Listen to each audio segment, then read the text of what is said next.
Kavya Birla house पहुंच चुकी थी। रचना जी, राय बहादुर साहब, दादी माँ और नैना सबसे मिलकर वो बहुत खुश होती है, लेकिन रचना जी उसके मुरझाए हुए चेहरे को देखकर भांप लेती है कि जरूर काव्या रो रही थी, लेकिन काव्या को सबसे हंसकर बातें करते हुए देखकर वो उसे देखती रह गई।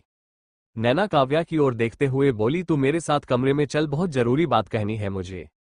अच्छा, क्या बात कहनी है तुझे? काव्या मुस्कुराते हुए बोली।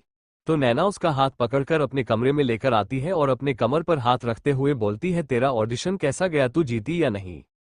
नहीं, क्योंकि मुझसे भी काबिल सिंगर्स थे वहां, उनके सामने तो मैं कुछ भी नहीं हूं। जज ने मेरे ऑडिशन को रिजेक्ट कर दिया है, लेकिन मुझे कोई फिक्र नहीं है। अरे ऐसे कैसे फिक्र नहीं है? मैं तुझे एक ऐसे सिंगर के पास लेकर जाऊंगी जो तुम्हें मेंटोर भी करेगा और तुम्हारे साथ अपना एल्बम लॉन्च करेगा। डेट की पहुंच बहुत दूर तक है, कल ही जाएंगे हम दोनों, तुम सुबह रेडी रहना। अरे हाँ, आज शाम को मिस्टर रंधावा आने वाले हैं, राहुल भाई और सोनल भाभी की एंगेजमेंट की डेट फिक्स करने। अच्छा ये बता, अर्जुन तुम्हारे साथ अच्छे से पेश तो आता है ना? क्योंकि उस जैसे डेविल के साथ रहना तो इम्पॉसिबल है। पता नहीं तुम्हारी मति मारी गई थी जो तूने शादी के लिए हाँ कर दिया। नैना बोलते जा रही थी और काव्या सिर्फ उसकी बातें सुन रही थी, तो नैना उसकी ओर देखते हुए फिर से कहती है, काव्या ये क्या हालत बना रखी है अपनी, पूरी बोरिंग लग रही है। तूने ये कैसे कपड़े पहने हैं? इसे उतार और कोई अच्छी सी ड्रेस देती हूँ मैं निकाल कर। नहीं काव्या, मुझे सलवार सूट ही अच्छे लगते हैं, मुझे और कोई ड्रेस नहीं पहनने हैं। काव्या की बातें सुनकर नैना मुस्कुरा देती है। दोनों बहनें बातें करने लगी। शाम हो चुकी थी। मिस्टर रंधावा पंडित जी के साथ बिरला हाउस पहुंच चुके थे। सबके कॉफी और नाश्ता करने के बाद पंडित जी सगाई के मुहूर्त निकालने लगे। अगले 2 दिनों में सगाई और 5 दिन में शादी की डेट फिक्स हो गई थी। रचना जी पंडित जी को दक्षिणा देती हैं, पंडित जी चले जाते हैं। सब बहुत खुश होते हैं। काव्या मिठाई लेकर सबका मुंह मीठा कराने लगी। तभी मिस्टर रंधावा काव्या को देखकर गंभीर आवाज में कहते हैं, काव्या मुझे तुमसे बहुत जरूरी बात पूछनी है अकेले में। क्या बात है पापा जी, मुझसे कोई गलती हुई है क्या? ठीक है, मैं आपकी बात जरूर सुनूंगी। काव्या उन्हें इतने गंभीर रूप में देखकर थोड़ी सी घबरा गई थी। मिस्टर रंधावा सबको बाय कहने के बाद काव्या के साथ अपनी कार के पास आते हैं। वो थोड़े से नाराजगी जताते हुए कहते हैं, काव्या क्या तुम ऑडिशन देने गई थी कल? जी पापा जी, काव्या उनकी बातों का जवाब देते हुए कहती है। तो मिस्टर रंधावा थोड़े से सख्त आवाज में बोले, मुझे अपने घर को संभालने वाली लड़की चाहिए, कोई गाना गाने वाली सिंगर नहीं। मैंने तुम्हारी जैसी लड़की को इसलिए अपने घर की बहू नहीं बनाया कि तुम मेरे घर को छोड़कर ऑडिशन देती फिरो। अगर मुझे मालूम होती ये बात कि तुम सिंगर बनना चाहती हो तो मेरे घर की बहू तुम नहीं बल्कि नैना होती। बहुत बड़ी गलती हो गई मुझसे। तुम्हें इन दोनों चीजों में से किसी एक चीज को चुनना होगा। अपने सपने को भूलकर मेरे घर की बहू बनकर रहो, नहीं तो सोनल और राहुल की शादी होने के बाद तुम अर्जुन को डाइवोर्स देकर चली जाओ। काव्या मिस्टर रंधावा का चेहरा देखने लगी। उनकी बातें सुनकर उसके पांव तले जमीन खिसक गई। वो तो मिस्टर रंधावा की बातें सुनकर सन रह गई। वो करे तो क्या करे, उसे कुछ भी समझ में नहीं आ रहा था।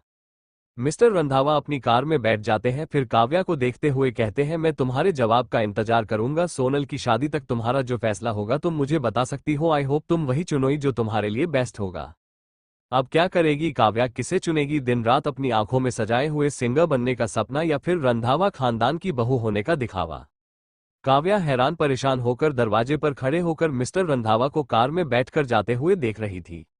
मन में ढेर सारे सवाल उमड़ रहे थे। वो रोते हुए अपने आंसू पोंछते हुए बोली, मेरा गांव वंशीपुर को छोड़कर मैं अपनी मां के साथ एक नई दुनिया बसाने आ गई।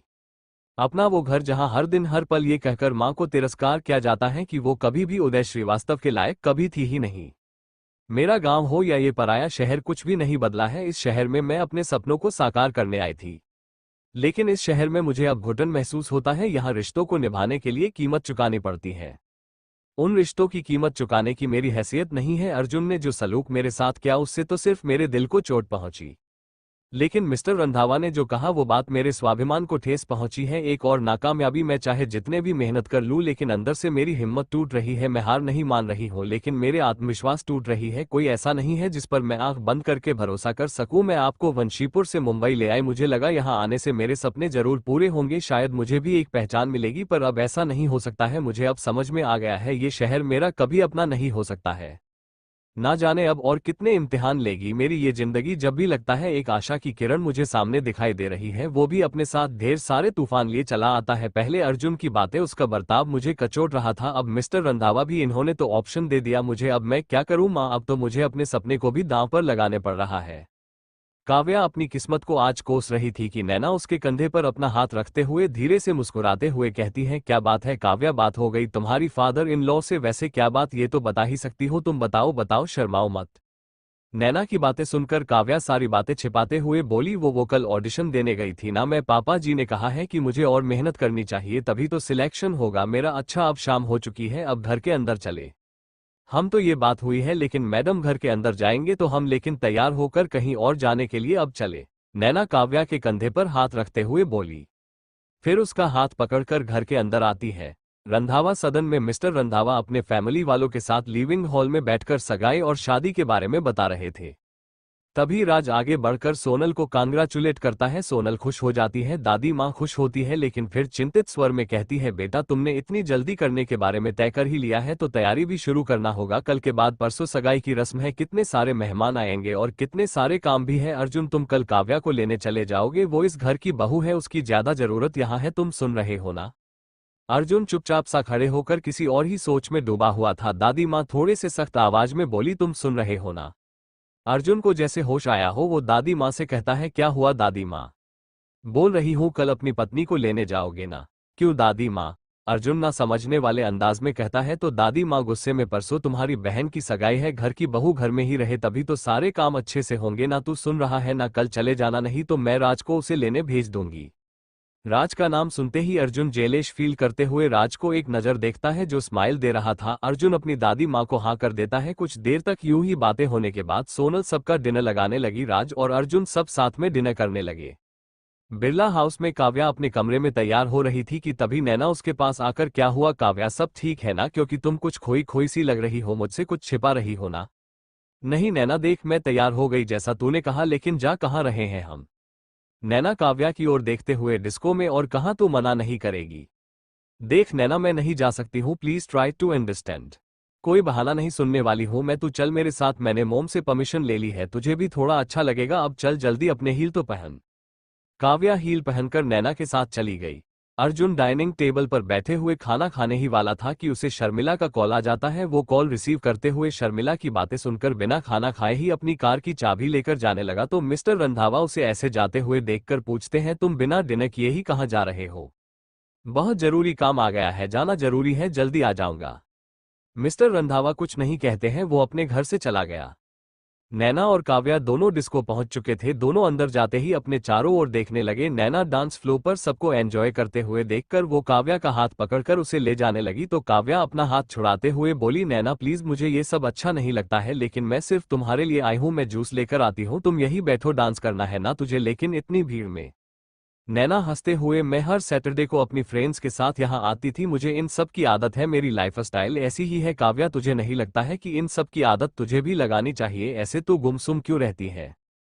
तभी डांस फ्लोर पर एक लड़की को झूमते हुए देखकर नैना इशारे से दिखाते हुए बोली, काव्या उस लड़की को देखो, तुम्हें नहीं लगता तुम्हें भी उसकी तरह बनना चाहिए। काव्या उस लड़की को पहचानते हुए, अरे ये तो शर्मिला है। शर्मिला तुम इसे जानती हो। नैना भौहें उचकाते हुए बोली, हाँ ये तो अर्जुन की गर्लफ्रेंड है। क्या ये अर्जुन की गर्लफ्रेंड है, लेकिन तू इससे मिली कैसे, क्या अर्जुन ने मिलवाया तुम दोनों को। नैना बोल ही रही थी कि शर्मिला ज्यादा नशे में होने के कारण उसे चक्कर आने लगे। वो अपना सर पकड़कर डांस फ्लोर से उतरते हुए ड्रिंक का ग्लास लेकर पीने लगी। अब तो वो अपने पूरे होश गवा चुकी थी, वो बेहोश होकर गिरने ही वाली थी कि काव्या उसके पास आकर उसे पकड़ते हुए बोली, are you all right. Sharmila Kavya की ओर देखते हुए कहती है, मैं बिल्कुल भी ठीक नहीं हूँ, मुझे चक्कर आ रहे हैं, मेरी तबीयत ठीक नहीं लग रही है, प्लीज हेल्प मी। नैना काव्या को ऐसे शर्मिला की हेल्प करते हुए देखकर अपने आप से बड़बड़ाते हुए कहने लगी, पिछली बार अर्जुन की हेल्प करने में काव्या का एक्सीडेंट हो गया, अब उसकी गर्लफ्रेंड आ गई है और हेल्प तो इतने हक से मांग रही है जैसे बहन हो। काव्या उसे पकड़ते हुए बाहर लेकर आती है, लेकिन उसकी हालत बद से बदतर हो रही थी, वो उल्टी करने लगी। काव्या उसकी बिगड़ती हुई हालत को देखकर पीछे से आ रही नैना से कहती है, नैना लगता है इसे लेकर हॉस्पिटल जाना होगा, इसके पेरेंट्स को बताना होगा, कार लेकर आओ, मैं इसे सहारा देकर कार के पास लेकर आती हूँ।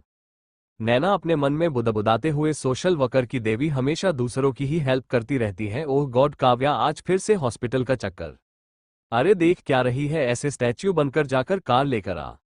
काव्या पानी का बॉटल अपने हाथों में पकड़े हुए नैना से कहती है। नैना कार लेकर आती है, वो शर्मिला को कार में बैठाकर उसकी मोम को कॉल लगाने लगी। कुछ देर बाद दोनों शर्मिला को लेकर हॉस्पिटल पहुंच गए थे। शर्मिला बेहोश हो गई थी, उसके मुंह से झाग निकल रहे थे। नैना उसे ऐसी हालत में देखकर घबराते हुए बोली, काव्या कहीं इसने पॉइजन तो नहीं खा लिया ना, उसके मुंह से झाग निकल रहे हैं। काव्या जल्दी से उसे पकड़ते हुए हॉस्पिटल के अंदर आती है। डॉक्टर शर्मिला को देखते ही एडमिट करते हैं। काव्या शर्मिला की मॉम को कॉल कर चुकी थी। आधे घंटे बीत चुके थे। अर्जुन डिस्को के बाहर शर्मिला को ढूंढ रहा था, लेकिन उसे कुछ पता ही नहीं था कि शर्मिला हॉस्पिटल में एडमिट है। वो बार बार शर्मिला को कॉल लगा रहा था, लेकिन रिंग जाने के बाद कोई भी कॉल रिसीव नहीं कर रहा था। काव्या और नैना दोनों रिसेप्शन में पहुंचकर फॉर्म फिल कर रहे थे। तभी एक लेडी जो लगभग 45 साल की होगी, बेहद ही खूबसूरत और आकर्षक दिखने में थी, वो रिसेप्शन में पहुंचकर काव्या को ढूंढने लगी। उसके साथ आया हुआ आदमी अपनी वाइफ से कहता है, कंचन एक बार शर्मिला के मोबाइल पर कॉल तो करो। वो लेडी अपनी बेटी के मोबाइल पर कॉल लगाने लगी। नैना उस मोबाइल को रिसीव करती है। तभी वो लेडी नैना के पास आकर बोली, कहाँ है शर्मिला। तभी वो आदमी भी नैना से पूछता है, मेरी बेटी ठीक तो है ना। काव्या उस लेडी को परेशान देखते हुए कुछ कहती, तभी उसकी नजर उदय श्रीवास्तव पर पड़ी, जो परेशान होकर अपनी बेटी के बारे में पूछ रहा था। काव्या उन्हें देखकर हैरान रह गई। काव्या की नजर जैसे ही उदय श्रीवास्तव पर पड़ी, वो हैरान रह गई। वो अपने मन में सोचते हुए, क्या कहा इन्होंने, इनकी बेटी, इसका मतलब शर्मिला इनकी बेटी है और ये लेडी इनकी वाइफ है। इतना बड़ा सच आपने हम सबसे छिपाए रखा। अगर पता भी चलता तो कौन सा हक लेने आते हम। अच्छा हुआ मेरी माँ को आपके दिए गए धोखे के बारे में पता नहीं चला, वरना वो बेचारी आपके दिए गए सदमों को बर्दाश्त नहीं कर सकी। इससे और बुरा क्या होगा एक पत्नी के लिए मिस्टर श्रीवास्तव की, उसका ही पति जो उसे धोखा देकर अपनी एक नई दुनिया बसा चुका है किसी दूसरी औरत के साथ। काव्या खुद को हिम्मत देते हुए मिस्टर श्रीवास्तव की ओर देखते हुए बोली, आपकी बेटी को फूड पॉइजनिंग हो गई थी, खतरे से बाहर है, आप जाकर मिल सकते हैं। घर चलते हैं नैना, देर हो जाएगी वरना। उदय श्रीवास्तव काव्या को ही देखे जा रहे थे। उन्हें विश्वास नहीं हो रहा था अपनी आंखों पर कि काव्या उनके आंखों के सामने है। तभी उनकी वाइफ कंचन कहती है, उदय मैं शर्मिला को देखती हूँ, आप डॉक्टर से एक बार मिल लीजिए। कंचन के जाते ही उदय श्रीवास्तव काव्या की ओर देखने लगे। उनकी नजरें झुक गई थी। आज अनजाने में ही सही, लेकिन इतने सालों का झूठ पकड़ा गया था। वो काव्या से नजरें नहीं मिला पा रहे थे। काव्या उन्हें ऐसे देखकर जाने लगी तो उदय श्रीवास्तव उसे रोकते हुए बोले, तुम मुंबई में हो, मुझे ताज्जुब हो रहा है ये सोचकर कि तुम्हें मेरा इतना बड़ा सच पता चला। तुम वापस घर जाकर अपनी माँ को बताओगी। वैसे तुम्हारी माँ से अब मेरा कोई वास्ता नहीं है, लेकिन तुम्हें तो हक है मुझसे सवाल करने का। काव्या सारी बातें सुनकर बिल्कुल भी हैरान नहीं हुई, ना ही उसे बुरा लग रहा था। वो बड़े ही सहज भाव से कहने लगी, मिस्टर श्रीवास्तव आपके झुके हुए सर को देखकर मुझे हिम्मत नहीं हो रही है कि मैं आपसे सवाल करूं। आप जैसे भी हैं मेरे पापा हैं और आप किसी भी बात की चिंता मत कीजिए कि मैं माँ को आपके धोखे के बारे में बताऊंगी, क्योंकि आपसे मेरा रिश्ता तभी तक था जब तक मेरी माँ इस दुनिया में थी। अब वो नहीं है तो मेरा आपसे क्या वास्ता है। आई एम सॉरी अगर मैंने कुछ कहा हो तो। चले नैना, रात के 10 बज रहे हैं, मासी इंतजार कर रही होगी। काव्या के जवाब को सुनकर उदय श्रीवास्तव अचंभित रह गए। वो सोचने पर मजबूर हो गए और अपने मन में सोचते हुए बोले, सुनैना इस दुनिया में नहीं है तो फिर काव्या किसके पास रहती है, और अगर मुंबई में है तो फिर कहाँ है। काव्या जाने लगी तभी वो अर्जुन से टकरा जाती है। उसे सामने देखते ही काव्या कहती है, देखकर तो चल सकते हो ना, तुम्हारी वजह से मेरे हाथों में कितनी जोर से चोट लग गई है। अर्जुन उसके हाथ को पकड़कर देखता है तो काव्या अपने हाथ पीछे खींच लेती है और अर्जुन को बिना देखते हुए बोली, तुम रहने दो, तुम्हारी जताई हुई हमदर्दी भी किसी चोट की तरह ही लगते हैं मुझे। शर्मिला को देखने आए हो ना, वो वार्ड नंबर 105 में एडमिट है। मैं सिर्फ ये देखने आया था कि वो ठीक है या नहीं। वो अब ठीक है, उसके साथ उसके पेरेंट्स हैं, तुम मेरे साथ चलो, अर्जुन थोड़े से सख्त लहजे में कहता है। काव्या उसकी ओर देखते हुए, इतनी दूर घर से आए हो और मैंने कहा वो ठीक है, तुमने मेरी बातों पर भरोसा भी कर लिया क्यों। अर्जुन उसकी आंखों में देखकर, बिकॉज आई ट्रस्ट यू, मैं ये भी जान गया हूं तुम कभी झूठ नहीं बोल सकती हो। एनीवे मैं तुम दोनों को घर ड्रॉप कर देता हूं। काव्या मुझे तुमसे कुछ कहना भी है। हाँ तो कहो ना, क्या कहना है। मुझे अब तुम्हारी बातें सुनने में बुरा नहीं लगता है, क्योंकि अब तो मुझे आदत लगानी होगी ही। एक डेविल के साथ रहना है तो मुझे उसके जैसा बनना ही होगा। थैंक यू इतना पूछने के लिए, मुझे इस बात का एहसास दिलाने के लिए। नाम का ही सही, लेकिन एक तुम ही तो हो जिस पर मैं गुस्सा कर सकती हूँ, बेवजह लड़ सकती हूँ और बेवजह तुम्हारी डांट भी सुन सकती हूँ, वरना यहाँ अपने ही लोगों ने धोखा देने में कोई कसर नहीं छोड़ी है। काव्या रोते हुए हॉस्पिटल से बाहर चली गई। नैना उसकी हालत समझ रही थी और साथ ही साथ ये भी कि उसे अभी अर्जुन के साथ की जरूरत है। अर्जुन काव्या के पीछे पीछे बाहर आता है। वो देखता है काव्या अपने मुंह पर अपना हाथ रखकर रो रही है। अर्जुन को उसका रोना अच्छा नहीं लग रहा था। वो उसके पीछे खड़े होकर अपनों से मिले। दर्द के बाद जब कोई अजनबी आकर तुमसे ये कहे कि उसने जो क्या है उसे भूल जाओ और माफ कर दो तो तुम क्या कहोगी। आई एम सॉरी काव्या, कल के बिहेवियर के लिए मैंने अनजाने में ही सही, लेकिन तुम्हारा दिल दुखाया है, इस बात का एहसास है मुझे, लेकिन तुम्हें रोते हुए नहीं देख सकता हूँ। अगर मेरी बातों से तुम्हें इतनी तकलीफ हुई हो तो सॉरी। काव्या रोते हुए उसकी ओर देखते हुए बोली, Arjun live me alone please, मैं कुछ देर तक अकेले रहना चाहती हूँ प्लीज। नहीं छोड़ूंगा मैं तुम्हें अकेले, तुम रोती रहोगी, मुझे पता है तुम्हें मेरी जरूरत है, लेकिन मैं डेविल मॉन्स्टर ही सही लेकिन इतना बड़ा सेल्फिश नहीं हूं जो तुम्हें इस हाल में अकेला छोड़ दूं। हुआ क्या है कम से कम ये तो बताओ। जब तक तुम मुझसे सारी बातें नहीं कहोगी तब तक मैं तुम्हें छोड़कर नहीं जाऊंगा। अर्जुन रंधावा अपनी वाइफ को ऐसे तो कभी अकेला छोड़कर नहीं जा सकता है। ठीक है तो मैं ही चली जाती हूँ। काव्या जाने लगी तो अर्जुन अपने हाथ आगे बढ़ाते हुए बोला, नहीं तुम ऐसे नहीं जा सकती हो। काव्या रोते हुए, क्या है डेविल, तुम मुझे रोने भी नहीं देते हो, बहुत बुरे हो तुम, I hate you devil. Kavya रोते हुए अर्जुन के गले लग गई। अर्जुन को तो जैसे एक झटका सा लगा। काव्या उसे अपने दोनों बाहों से कसकर पकड़े हुए थी। उसे ऐसा एक अनछुआ एक अनकहा सा एहसास हुआ। काव्या रोए जा रही थी। वो उसके सर को सहलाने लगा, फिर खुद से अलग करते हुए अर्जुन उसके गाल को अपने हाथों से पकड़कर समझाते हुए बोला, काव्या मेरी आंखों में देखो और बताओ मुझे क्यों रो रही हो। फ्रेंड ना सही इनमी समझकर ही अपने दिल की भड़ास निकालो। काव्या के गिरते हुए आंसुओं को अर्जुन पोंछने लगा। आज अर्जुन से उसे अपनापन महसूस होने लगा। वो उसकी ओर देखते हुए बोली, मुझे आज माँ की याद आ रही है, उनकी कमी महसूस हो रही है, ऐसा लग रहा है जैसे बहुत अकेली हो गई हूँ। मैं उनसे बात करना चाहती हूँ, उनके गोद में अपना सर रखकर थोड़ी देर आराम करना चाहती हूँ। उनकी गोद में मुझे सुकून मिलता है। आज उनकी बहुत याद आ रही है इसलिए रो रही हूँ और कोई बात नहीं है। अर्जुन उसकी बातों को सुनकर इमोशनल हो जाता है। उसके आंखों से बहते हुए आंसुओं को पोंछकर उसके माथे को चूम लेता है। तभी पीछे से नैना उन दोनों को ऐसे साथ में देखकर मुस्कुराते हुए अपने मन में सोचते हुए कहती है, आज तुम दोनों को देखकर मुझे यकीन हो गया है, प्यार का रिश्ता ना सही लेकिन एक रिश्ता है जो तुम दोनों हमेशा एक दूसरे से बांधे रहेगा, वो है दर्द का रिश्ता। बेपनाह प्यार की शुरुआत हो चुकी है तुम दोनों के बीच। मैं बहुत खुश हूं कि कोई है जिसे तुम्हारे रोने से फर्क पड़ता है, वो तुम्हारे दर्द को महसूस कर सकता है, तुम्हारे आंसुओं को पोंछकर तुम्हें अपने गले से लगाकर तुम्हारे दर्द को दूर कर सकता है। काव्या, अर्जुन ही वो इंसान है जो न सिर्फ तुम्हारा अपना है बल्कि तुम्हारे सपनों को पूरा करने में तुम्हारी हेल्प करेगा। कितनी बेवकूफ थी मैं जो अर्जुन को बुरा भला कहती रही। अर्जुन, आई एम सॉरी, मैंने तुम्हें गलत समझा, लेकिन मैं समझ गई हूँ, मेरी बहन के लिए तुम ही परफेक्ट हो। नैना की आंखें भर आती है। वो अपने आंसू पोंछते हुए उन दोनों के पास आकर हंसते हुए बोली, क्या रोमांटिक सीन चल रहा है, वाह। काव्या और अर्जुन एक दूसरे से झट से अलग हो जाते हैं। तभी काव्या नैना से कहती है, तुम यहाँ, मुझे लगा तुम कार निकालने गई होगी। मैं जा तो रही थी लेकिन तुम दोनों को देखकर रुक गई। मैं कार लेकर आती हूँ और हाँ ऐसा करती हूँ, मैं घर चली जाती हूँ, तुम अर्जुन के साथ रहो, वो तुम्हें घर ड्रॉप कर देगा। नहीं तुम अकेले कैसे जाओगी, वो भी इतनी रात को, मैं तुम्हारे साथ जाऊंगी। काव्या नैना से बोल ही रही थी कि उसकी नज़र एक ब्लैक कलर की कार पर पड़ी। उसमें बैठे हुए इंसान को देखकर वो कहती है, आदित्य सर, वो भी इस तरह से कहाँ जा रहे हैं। अर्जुन और नैना भी आदित्य सर को देख लेते हैं। नैना उन्हें जाते हुए देखकर अचंभित रह गई क्योंकि उस कार में बैठे हुए इंसान आदित्य सर जरूर थे लेकिन कुछ अलग से लग रहे थे। नैना को शक हो जाता है। वो बिना पल गवाए हुए काव्या से कहती है, आदित्य सर का पीछा करते हैं, जल्दी चलो। अर्जुन को कुछ समझ में नहीं आ रहा था कि आखिर नैना ने ऐसा क्यों कहा कि आदित्य सर का पीछा करते हैं। वो जब तक पूछता वो दोनों अपनी कार में बैठकर जाने लगी।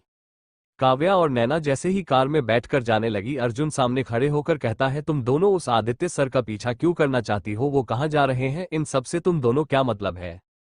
काव्या की नजरें अभी भी आदित्य सर की जा रही गाड़ी पर ही अटकी हुई थी। अपनी आंखों से ओझल होते हुए देखकर वो कुछ नहीं कर सकी। फिर कार से उतरकर वो अर्जुन के पास आकर थोड़े से गुस्से में आकर कहने लगी, अर्जुन तुम्हारी प्रॉब्लम क्या है, हम आदित्य सर का पीछा क्यों कर रहे हैं, यही जानना चाहते हो ना। तो सुनो, मुझे शक है कि दोनों मर्डर के पीछे आदित्य सर का ही हाथ है। वो तुम्हारे दोस्तों को ही नहीं बल्कि तुम्हें भी चोट पहुंचाना चाहते हैं। अर्जुन उसकी बातें सुनकर समझ नहीं पा रहा था कि आखिर काव्या बोल क्या रही है। वो हैरानी से उसकी ओर देखते हुए कहता है, काव्या प्रॉब्लम मुझे नहीं बल्कि तुम्हारे में है, आदित्य सर पर शक कर रही हो, उन्होंने मर्डर क्या है, शनि और सोनिया का क्या मजाक है। मजाक नहीं, सच है, और मैं बिना सबूत के झूठे इल्जाम उन पर क्यों लगाऊंगी। मुझे सिर्फ शक ही नहीं बल्कि यकीन भी है, उसके जिम्मेदार तुम्हारा डेविल ग्रुप का हर एक मेंबर है। जानते हो क्यों? क्योंकि जिस लड़की ने सुसाइड किया था वो कोई और नहीं बल्कि आदित्य सर की बहन थी जिसे वो दिलो जान से चाहते थे। अदिति वर्मा, याद आया कुछ, क्या हुआ था? काव्या अर्जुन को देखते हुए उसे सुनाती है। अर्जुन तो हैरान रह गया। वो सवालिया निगाहों से उसकी ओर गौर से देखते हुए पूछा, तुम्हें ये सब कैसे मालूम? हाँ, उस लड़की ने सुसाइड किया था लेकिन उसके जिम्मेदार ना ही सोनिया है और ना ही शनि। फिर आदित्य सर ने ऐसा क्यों किया? अर्जुन के सवालों का काव्या जवाब देने ही वाली होती हैं कि उदय श्रीवास्तव वहां आ जाते हैं। वो अर्जुन के सामने खड़े होकर रिक्वेस्ट करते हुए बोले, अर्जुन, शर्मिला तुमसे मिलना चाहती, तुमसे बात करना चाहती है, प्लीज एक बार मेरी बात मानकर मेरी बेटी से मिल लो, नहीं तो उसका रो रो कर बुरा हाल हो जाएगा और मैं उसे रोते हुए बिल्कुल भी नहीं देख सकता हूँ। बाप हूँ मैं उसका, उसके आंसू देखकर मेरा दिल बैठने लगता है। अंकल प्लीज रिक्वेस्ट मत कीजिए, मैं मिलूंगा उससे, आप जाए, अर्जुन कहता है। काव्या उदय श्रीवास्तव की बातें सुनकर उसे थोड़ी सी तकलीफ जरूर हुई, लेकिन खुद को संभालते हुए वो नैना की ओर देखते हुए बोली, नैना बहुत देर हो चुकी है, रात के 11 बज चुके हैं, मासी हमारा इंतजार कर रही होगी, घर चलते हैं। उदय श्रीवास्तव जैसे ही काव्या को देखते हैं वो अपनी नजरें झुका लेते हैं, लेकिन काव्या को इससे कोई फर्क नहीं पड़ रहा था। अर्जुन काव्या को देखता है जैसे उसकी आंखें कह रही हो काव्या को रुकने के लिए, उसे थोड़ी देर उसका इंतजार करने के लिए। वो भी उसकी आंखों में देख रही थी जैसे उसकी आंखें भी उसे जाने से रोक रही हो। दोनों के हालात बिल्कुल एक जैसे थे, लेकिन अर्जुन मजबूर था, लेकिन उसने अपने मन में कुछ सोच रखा था। अर्जुन हॉस्पिटल के अंदर जाने लगा तभी उसे याद आया कि वो अपना मोबाइल तो कार में ही भूल गया। वो लौटकर आने लगा तभी उसकी नजर उदय श्रीवास्तव पर पड़ी जो काव्या से बात करने जा रहे थे। उदय श्रीवास्तव काव्या को जाते हुए देखकर पीछे से आवाज देते हुए बोले, काव्या मुझे तुमसे जरूरी बात कहनी है। दूर खड़ा अर्जुन अपने मन में सोचते हुए, उदय श्रीवास्तव काव्या को पहले से जानते हैं क्या, आखिर वो क्या बात करना चाहते हैं, सुन लेता हूं, उसके बाद ही शर्मिला से मिलने जाऊंगा। काव्या अपने कदम रोककर उनकी ओर देखते हुए बोली, अब आपको मुझसे क्या बात कहनी है? आपको अभी अपनी बेटी के पास होना चाहिए, ना कि यहाँ, और मैं किसी ऐसे इंसान से बात नहीं करना चाहती हूँ जिसे मैं नहीं पहचानती हूँ और ना ही जानना चाहती हूँ। मैंने आपसे पहले ही कह दिया है, आपसे मेरा रिश्ता उसी दिन खत्म हो गया जिस दिन आपने पहली बार मेरी आंखों के सामने उन पर हाथ उठाया था। क्या गलती थी मेरी माँ की, यही ना कि उन्होंने अपने माँ बाप की बातों का मान रखकर आपके साथ फेरे लिए, आपको अपना जीवनसाथी चुना, बदले में उन्हें कीमत चुकानी पड़ी, वो भी अपनी जान देकर। आपको देखकर मुझे शर्मिंदगी महसूस होती है कि मैं आप जैसे घटिया इंसान की बेटी हूं जो अपनी पत्नी के होते हुए भी किसी दूसरी औरत के साथ रहता था। बहुत बुरा लग रहा है ना मेरी जुबान से कड़वी बातें सुनकर? लगना भी चाहिए, क्योंकि मेरे दिल में आपके लिए सिर्फ नफरत है और ये नफरत मेरे जीते जी कभी खत्म नहीं होगी। और आज जिस हालात में मैं हूं ना, उसके जिम्मेदार भी आप ही हैं। जिस दिन मैंने अपनी मां की अंतिम संस्कार किया था उसी दिन मैंने आपके साथ एक बाप और बेटी के रिश्ते को भी आहुति दे दी थी। मैं मां की तरह नहीं बन सकती हूँ, उनकी गलती को कभी नहीं दोहराऊंगी। उन्होंने आप पर भरोसा किया था, लेकिन मैं कभी किसी पर भरोसा नहीं कर सकती हूँ। जिसके जिम्मेदार आप हैं, मैं आपको कभी माफ नहीं करूंगी। काव्या का गला सूख गया था, उसकी आंखें भर आई। नैना उसके हाथ को पकड़ते हुए बोली, काव्या बस कर, तू इन्हें जितनी बातें कह रही है इससे तुझ पर कितना असर हो रहा है ये मैं जानती हूँ, बस कर और कुछ मत बोल, चलते हैं यहाँ से। वो उसका हाथ पकड़कर अपने साथ लेकर आती है और कार के अंदर बैठाते हुए वो खुद भी बैठ जाती है। उदय श्रीवास्तव को अंदाजा भी नहीं था कि काव्या ऐसा कुछ कह सकती है। जो लड़की अपने पिता का प्यार पाने के लिए उनके साथ खेलने के लिए रात रात भर उनके आने का इंतजार करती थी, बिना सोए भूखे रहकर अपने पिता की एक झलक पाने की लालसा में वो अपनी मां के साथ जगी रहती थी, आज वो इतनी पत्थर दिल कैसे बन गई? वो ठगे से खड़े थे, लेकिन काव्या की बातों को सुनकर अर्जुन के तो जैसे होश ही उड़ गए थे। वो अपनी जगह पर जैसे जमसा गया था। वो अब जान गया था कि काव्या उदय श्रीवास्तव की सगी बेटी है, लेकिन इतनी नफरत भी क्यों ना हो जिसका पिता उसकी मां को इतने दुख देता हो, जिसने कभी भी अपनी बेटी को बेटी नहीं माना, उस बेटी से और उम्मीद भी क्या की जा सकती है। अर्जुन वापस से हॉस्पिटल के अंदर चला गया और काव्या अपनी बहन के साथ घर, लेकिन उदय श्रीवास्तव वही हॉस्पिटल के बाहर लगे हुए बेंच पर बैठ गए थे। आज पहली बार उन्हें किसी ने ऐसे उनसे बात की थी, आज जीवन में पहली बार उन्हें किसी की बातें से इतनी ठेस पहुंची थी। शर्मिला के पास बैठा हुआ अर्जुन को रह रहकर काव्या की याद आ रही थी। वो चाहकर भी उसकी रोता हुआ चेहरा भूल नहीं पा रहा था। शर्मिला उसकी ओर देखते हुए उसका हाथ पकड़कर अपने हाथों में लेते हुए बोली, अर्जुन मुझे राज ने सब कुछ बता दिया है, तुम्हारी शादी मजबूरी में जबरदस्ती कराया गया है, वो लड़की तुम्हारे गले का फंदा बन गई है, क्यों निभा रहे हो उसके साथ ये नाम का रिश्ता? बाहर निकाल दो अपनी जिंदगी से उसे, वो कहीं से भी तुम्हारे लायक नहीं है। अज्जू मैं अब भी तुमसे प्यार करती हूँ, बहुत प्यार करती हूँ। हो गया तुम्हारा, या फिर और कुछ बोलना बाकी है? शर्मिला मैंने तुमसे पहले ही कहा था कि काव्या मेरी वाइफ है, मेरी जिम्मेदारी, और मैं उसे अपनी जिंदगी से कभी नहीं जाने दूंगा, और ये कान खोलकर सुन लो। अर्जुन के इतना कहते ही शर्मिला उसकी बातें सुनकर हंसने लगी और हंसते हुए बोली, जिम्मेदारी कितने दिन तक निभाओगे ये जिम्मेदारी? 1 साल तक, इतने दिन का ही कॉन्ट्रैक्ट साइन किया था ना तुमने, तो फिर जिंदगी भर कैसे साथ रहोगे उसके? उसमें और तुम में आसमान और जमीन जितना फासला है, कहीं से भी तुम दोनों का रिश्ता परफेक्ट नहीं है। वो सिंगर बनने के सपने आंखों में लिए हुए फिरती है और तुम रंधावा म्यूजिक इंडस्ट्री के किंग हो, उसके साथ तुम कहीं से भी फिट नहीं बैठते हो। और जिस रिश्ते में प्यार नहीं होता है ना अज्जू, वो रिश्ता सिर्फ नाम का ही बनकर रह जाता है। वो तुमसे कभी प्यार नहीं कर सकती है, समझो मेरी बात को। मुझे मंजूर है, वो मुझे प्यार करें या न करें, मुझे कोई फर्क नहीं पड़ता है। ओह गॉड अज्जू, कितने बदल गए हो तुम इन 2 दिनों में। ऐसा भी क्या हुआ जो तुम उसके जैसे बात करने लगे हो? जिस अज्जू मैं जानती थी तुम तो वो हो ही नहीं। ठीक कहा है तुमने, अब मैं बदलना चाहता हूँ। मेरे पास कोई मकसद नहीं था, ना कोई जीने की वजह, बहुत अकेला था, लेकिन अब मेरे पास जीने का मकसद भी है और जीने की वजह है। अब तक मैं खुद के लिए जीता था, अब उसके सपनों को पूरा करने के लिए जी जान लगा दूंगा, उसे उस ऊंचाई तक ले जाऊंगा जहां वो जाना चाहती है। अर्जुन शर्मिला की आंखों में देखते हुए कहा।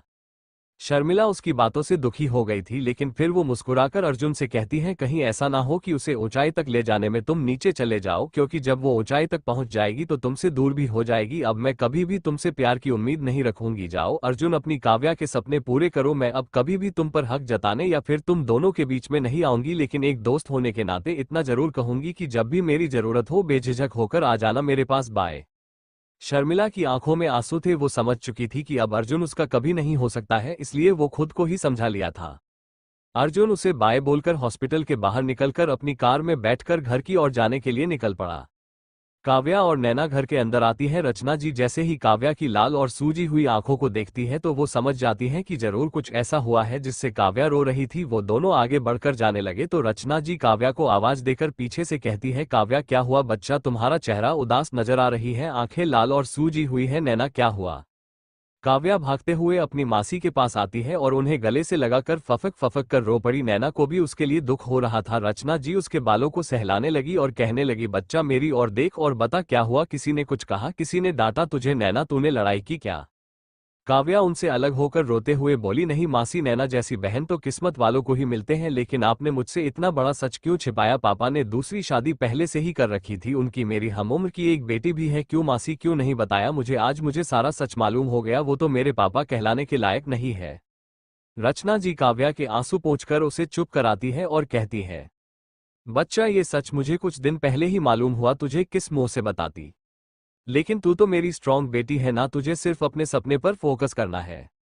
तू उदय श्रीवास्तव की नहीं बल्कि सुनैना की बेटी है, और ये बात तू कभी नहीं भूलना। मैं चाहती थी कि तुझे ये सच तब मालूम हो जब तू अपना सपना पूरा कर ले। जानती हो काव्या, जब इंसान कामयाब होता है ना और वो दौलतमंद बन जाए तो उसे न जानने वाले भी उसके इर्द गिर्द घूमते रहते हैं, और अगर इंसान के पास कुछ न हो तो अपने भी धोखा दे जाते हैं। इसलिए मेरी बात कभी मत भूलना। तूने मजबूरी में हमारे लिए झूठे रिश्ते को निभाने की कस्में खाई है, लेकिन उन रिश्तों में इतना भी मत उलझ जाना कि खुद को ही भूल बैठो। रचना जी की हिम्मत भरी बातें सुनकर काव्या का रोना अपने आप बंद हो गया। वो अपनी मासी के गोद में सर रखते हुए बोली, मासी बहुत भूख लगी है, आज आपके हाथों से खाना चाहती हूँ, खिलाएगी ना आप मुझे? रचना जी के गोद से अपने सर को उठाकर वो सोफे पर बैठ गई। नैना उसके कंधे पर अपना सर टिकाकर बैठ गई थी। रचना किचन की ओर जाते हुए अपने हाथ जोड़कर प्रार्थना करते हुए मन में कहने लगी, गणपति बप्पा आप विघ्नहर्ता हो, मेरी बच्ची काव्या की जिंदगी में अब और दुख नहीं होने देना, उसके सारे सपने पूरे हो, उसे सच्चा हमराही मिले जो उसके लिए बना हो, जो उसका दर्द बांटे। किचन में आकर रचना जी फ्रिज से खाना निकालकर गर्म करने लगी, फिर वो खाने को एक ही प्लेट में लेकर आती है और बारी बारी से दोनों बच्चियों को खिलाने लगी। अर्जुन भी अपने घर पहुंच गया था और बिना किसी से बात किए बिना ही अपने कमरे की ओर तरफ जाने लगा। वो देखता है राज बालकनी में खड़े होकर सिगरेट की कस लगा रहा है। वो इग्नोर करके आगे बढ़कर जाने लगा तो राज हंसते हुए कहता है, तुम्हारा एटीट्यूड कुछ समझ नहीं आता है, शर्मिला से मिलकर आ रहा है ना तू, तभी तुम्हारा चेहरा फीका पड़ा हुआ है।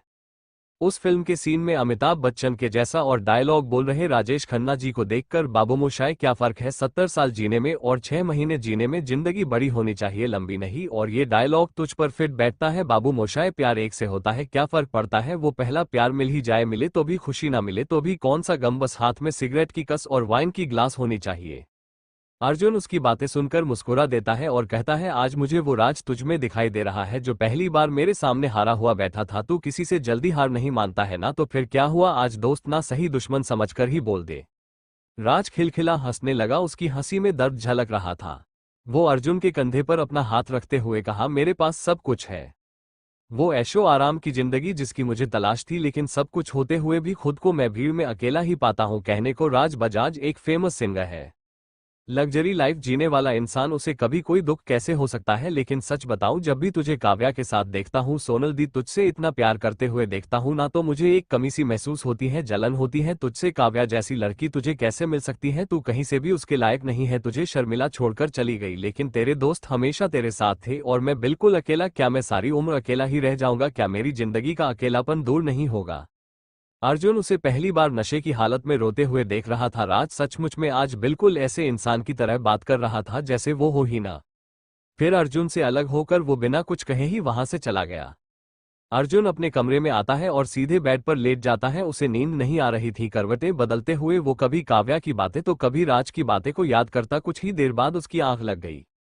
सुबह के 8 बज रहे थे। काव्या नहाकर पूरी तरह से तैयार होकर अपने पिंक कलर के सलवार सूट पहने हुए, माथे पर ओढ़े हुए सफेद दुपट्टा, कानों में छोटे छोटे झुमके, माथे पर बिंदी और एक लंबी सी चोटी लगाए हुए थी। वो सीढ़ियों से उतरते हुए मंदिर में आती है और मंदिर में दिया जलाकर प्रार्थना करने लगी और मन ही मन में सोचते हुए बोली, प्लीज भगवान जी, आज किसी तरह मुझे ऑडिशन देने का मौका मिल जाए और मेरा सिलेक्शन हो जाए। मंदिर में प्रार्थना करने के बाद काव्या किचन में आती है और अपनी मासी को पोहा बनाते हुए देखकर उत्सुकता से पूछा, मासी ये पोहा मुझे भी सिखा दीजिए ना, मुझे तो सिर्फ कॉफी बनानी आती है और पैनकेक ही, इसके अलावा कुछ नहीं आता है। ओहो काव्या, तुझे सीखना है ना, तो फिर सिखा दूंगी ना मैं, लेकिन फटाफट नाश्ता कर और जल्दी से कॉलेज जा, फिर वापस आकर शॉपिंग मॉल भी जाना है, कल एंगेजमेंट है तुम्हारे भाई की। और ये आलसी कहाँ रह गई, हमेशा देर लगाती है ये लड़की, पता नहीं बड़ी कब होगी, सिर्फ हाइट में ऊंट की तरह है और अक्ल में गधी। नैना किचन के अंदर आकर मुंह बनाते हुए बोली, मोम मैं गधी हूं और ऊंट की तरह लंबी, मैं आपकी सगी बेटी तो हूं ना।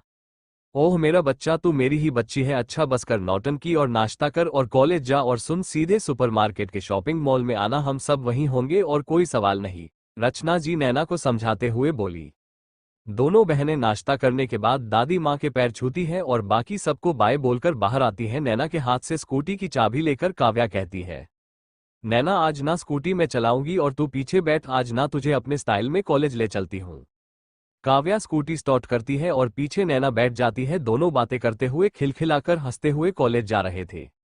कॉलेज पहुंचते काव्या स्कूटी को पार्किंग में लगाकर नैना के साथ जाने लगी, लेकिन तभी उसे याद आता है कि कल रात उसने आदित्य सर को देखा था। उस बात को सोचते हुए वो आगे बढ़कर जा रही थी। नैना उसे ऐसे आगे बढ़कर जाते हुए देखकर कहती है, काव्या कहाँ जा रही है तू? काव्या उसकी आवाज नहीं सुन रही थी। वो अपने तेज कदमों से उसके पास आकर बोली, ओहो काव्या रुक जा, और ऐसे कहाँ जा रही है? क्लासरूम में चलते हैं ना। नहीं, मुझे लाइब्रेरी में कुछ बुक लेने हैं, तू क्लासरूम में जा, मैं आती हूँ। काव्या उसकी ओर देखते हुए कहती है। नैना और कुछ नहीं पूछती है, वो क्लासरूम में जाने लगी और काव्या जैसे ही लाइब्रेरी के अंदर आती है वो अचानक से अपने सामने अर्जुन को देखती है, डर जाती है, फिर घबराते हुए बोली, तुम ऐसे बीच में खंभे की तरह खड़े क्यों हो? मैं कितना डर गई थी। अर्जुन उसे देखकर मुस्कुरा देता है और बिना कुछ कहे साइड में खड़ा हो जाता है। काव्या उसकी मुस्कुराहट को देखकर धीरे से कहती है, डेविल की स्माइक कितनी क्यूट है, बिल्कुल क्यूट से मेरे टेडी बियर की तरह।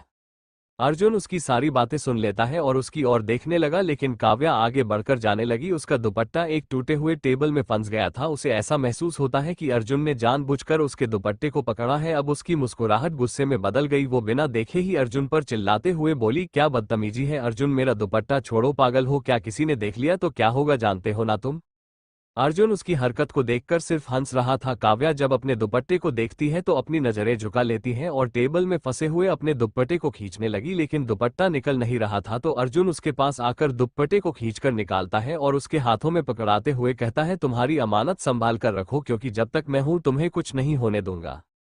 इतना कहकर अर्जुन जाने लगा तो काव्या शर्मिंदा महसूस करते हुए उसे रोकती है, फिर उसके पास आकर क्यूट फेस बनाते हुए अपने दोनों कानों को पकड़ते हुए बोली, सॉरी, वो मैंने जानबूझकर नहीं कहा है।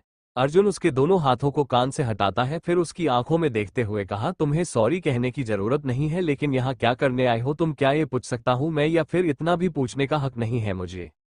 काव्या आज अपने मन से उसके हाथ को पकड़कर अपने हाथों में लेते हुए बोली, एक वाइफ की तरह नहीं, लेकिन एक फ्रेंड के रिश्ते से तुम्हें मेरे बारे में सब कुछ जानने का हक है, लेकिन जिस दिन मुझे तुम पर भरोसा हो जाएगा ना, उस दिन मैं तुम्हें वो सारे हक दे दूंगी जो कुछ भी हम दोनों के दरमियान है।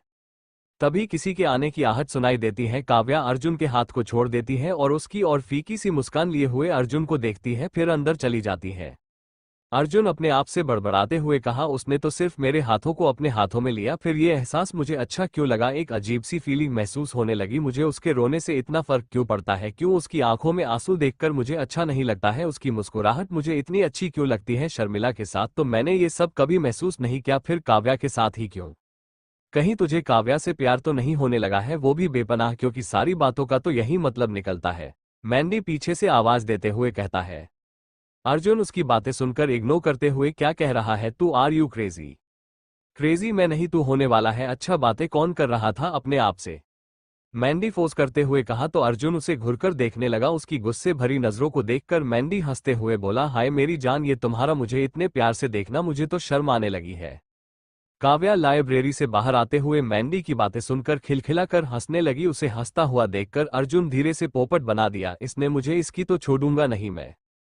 काव्या मैंडी के पास आकर बोली, हाय मैंडी, कैंटीन चले, कॉफी तो पी ही सकते हो ना मेरे साथ।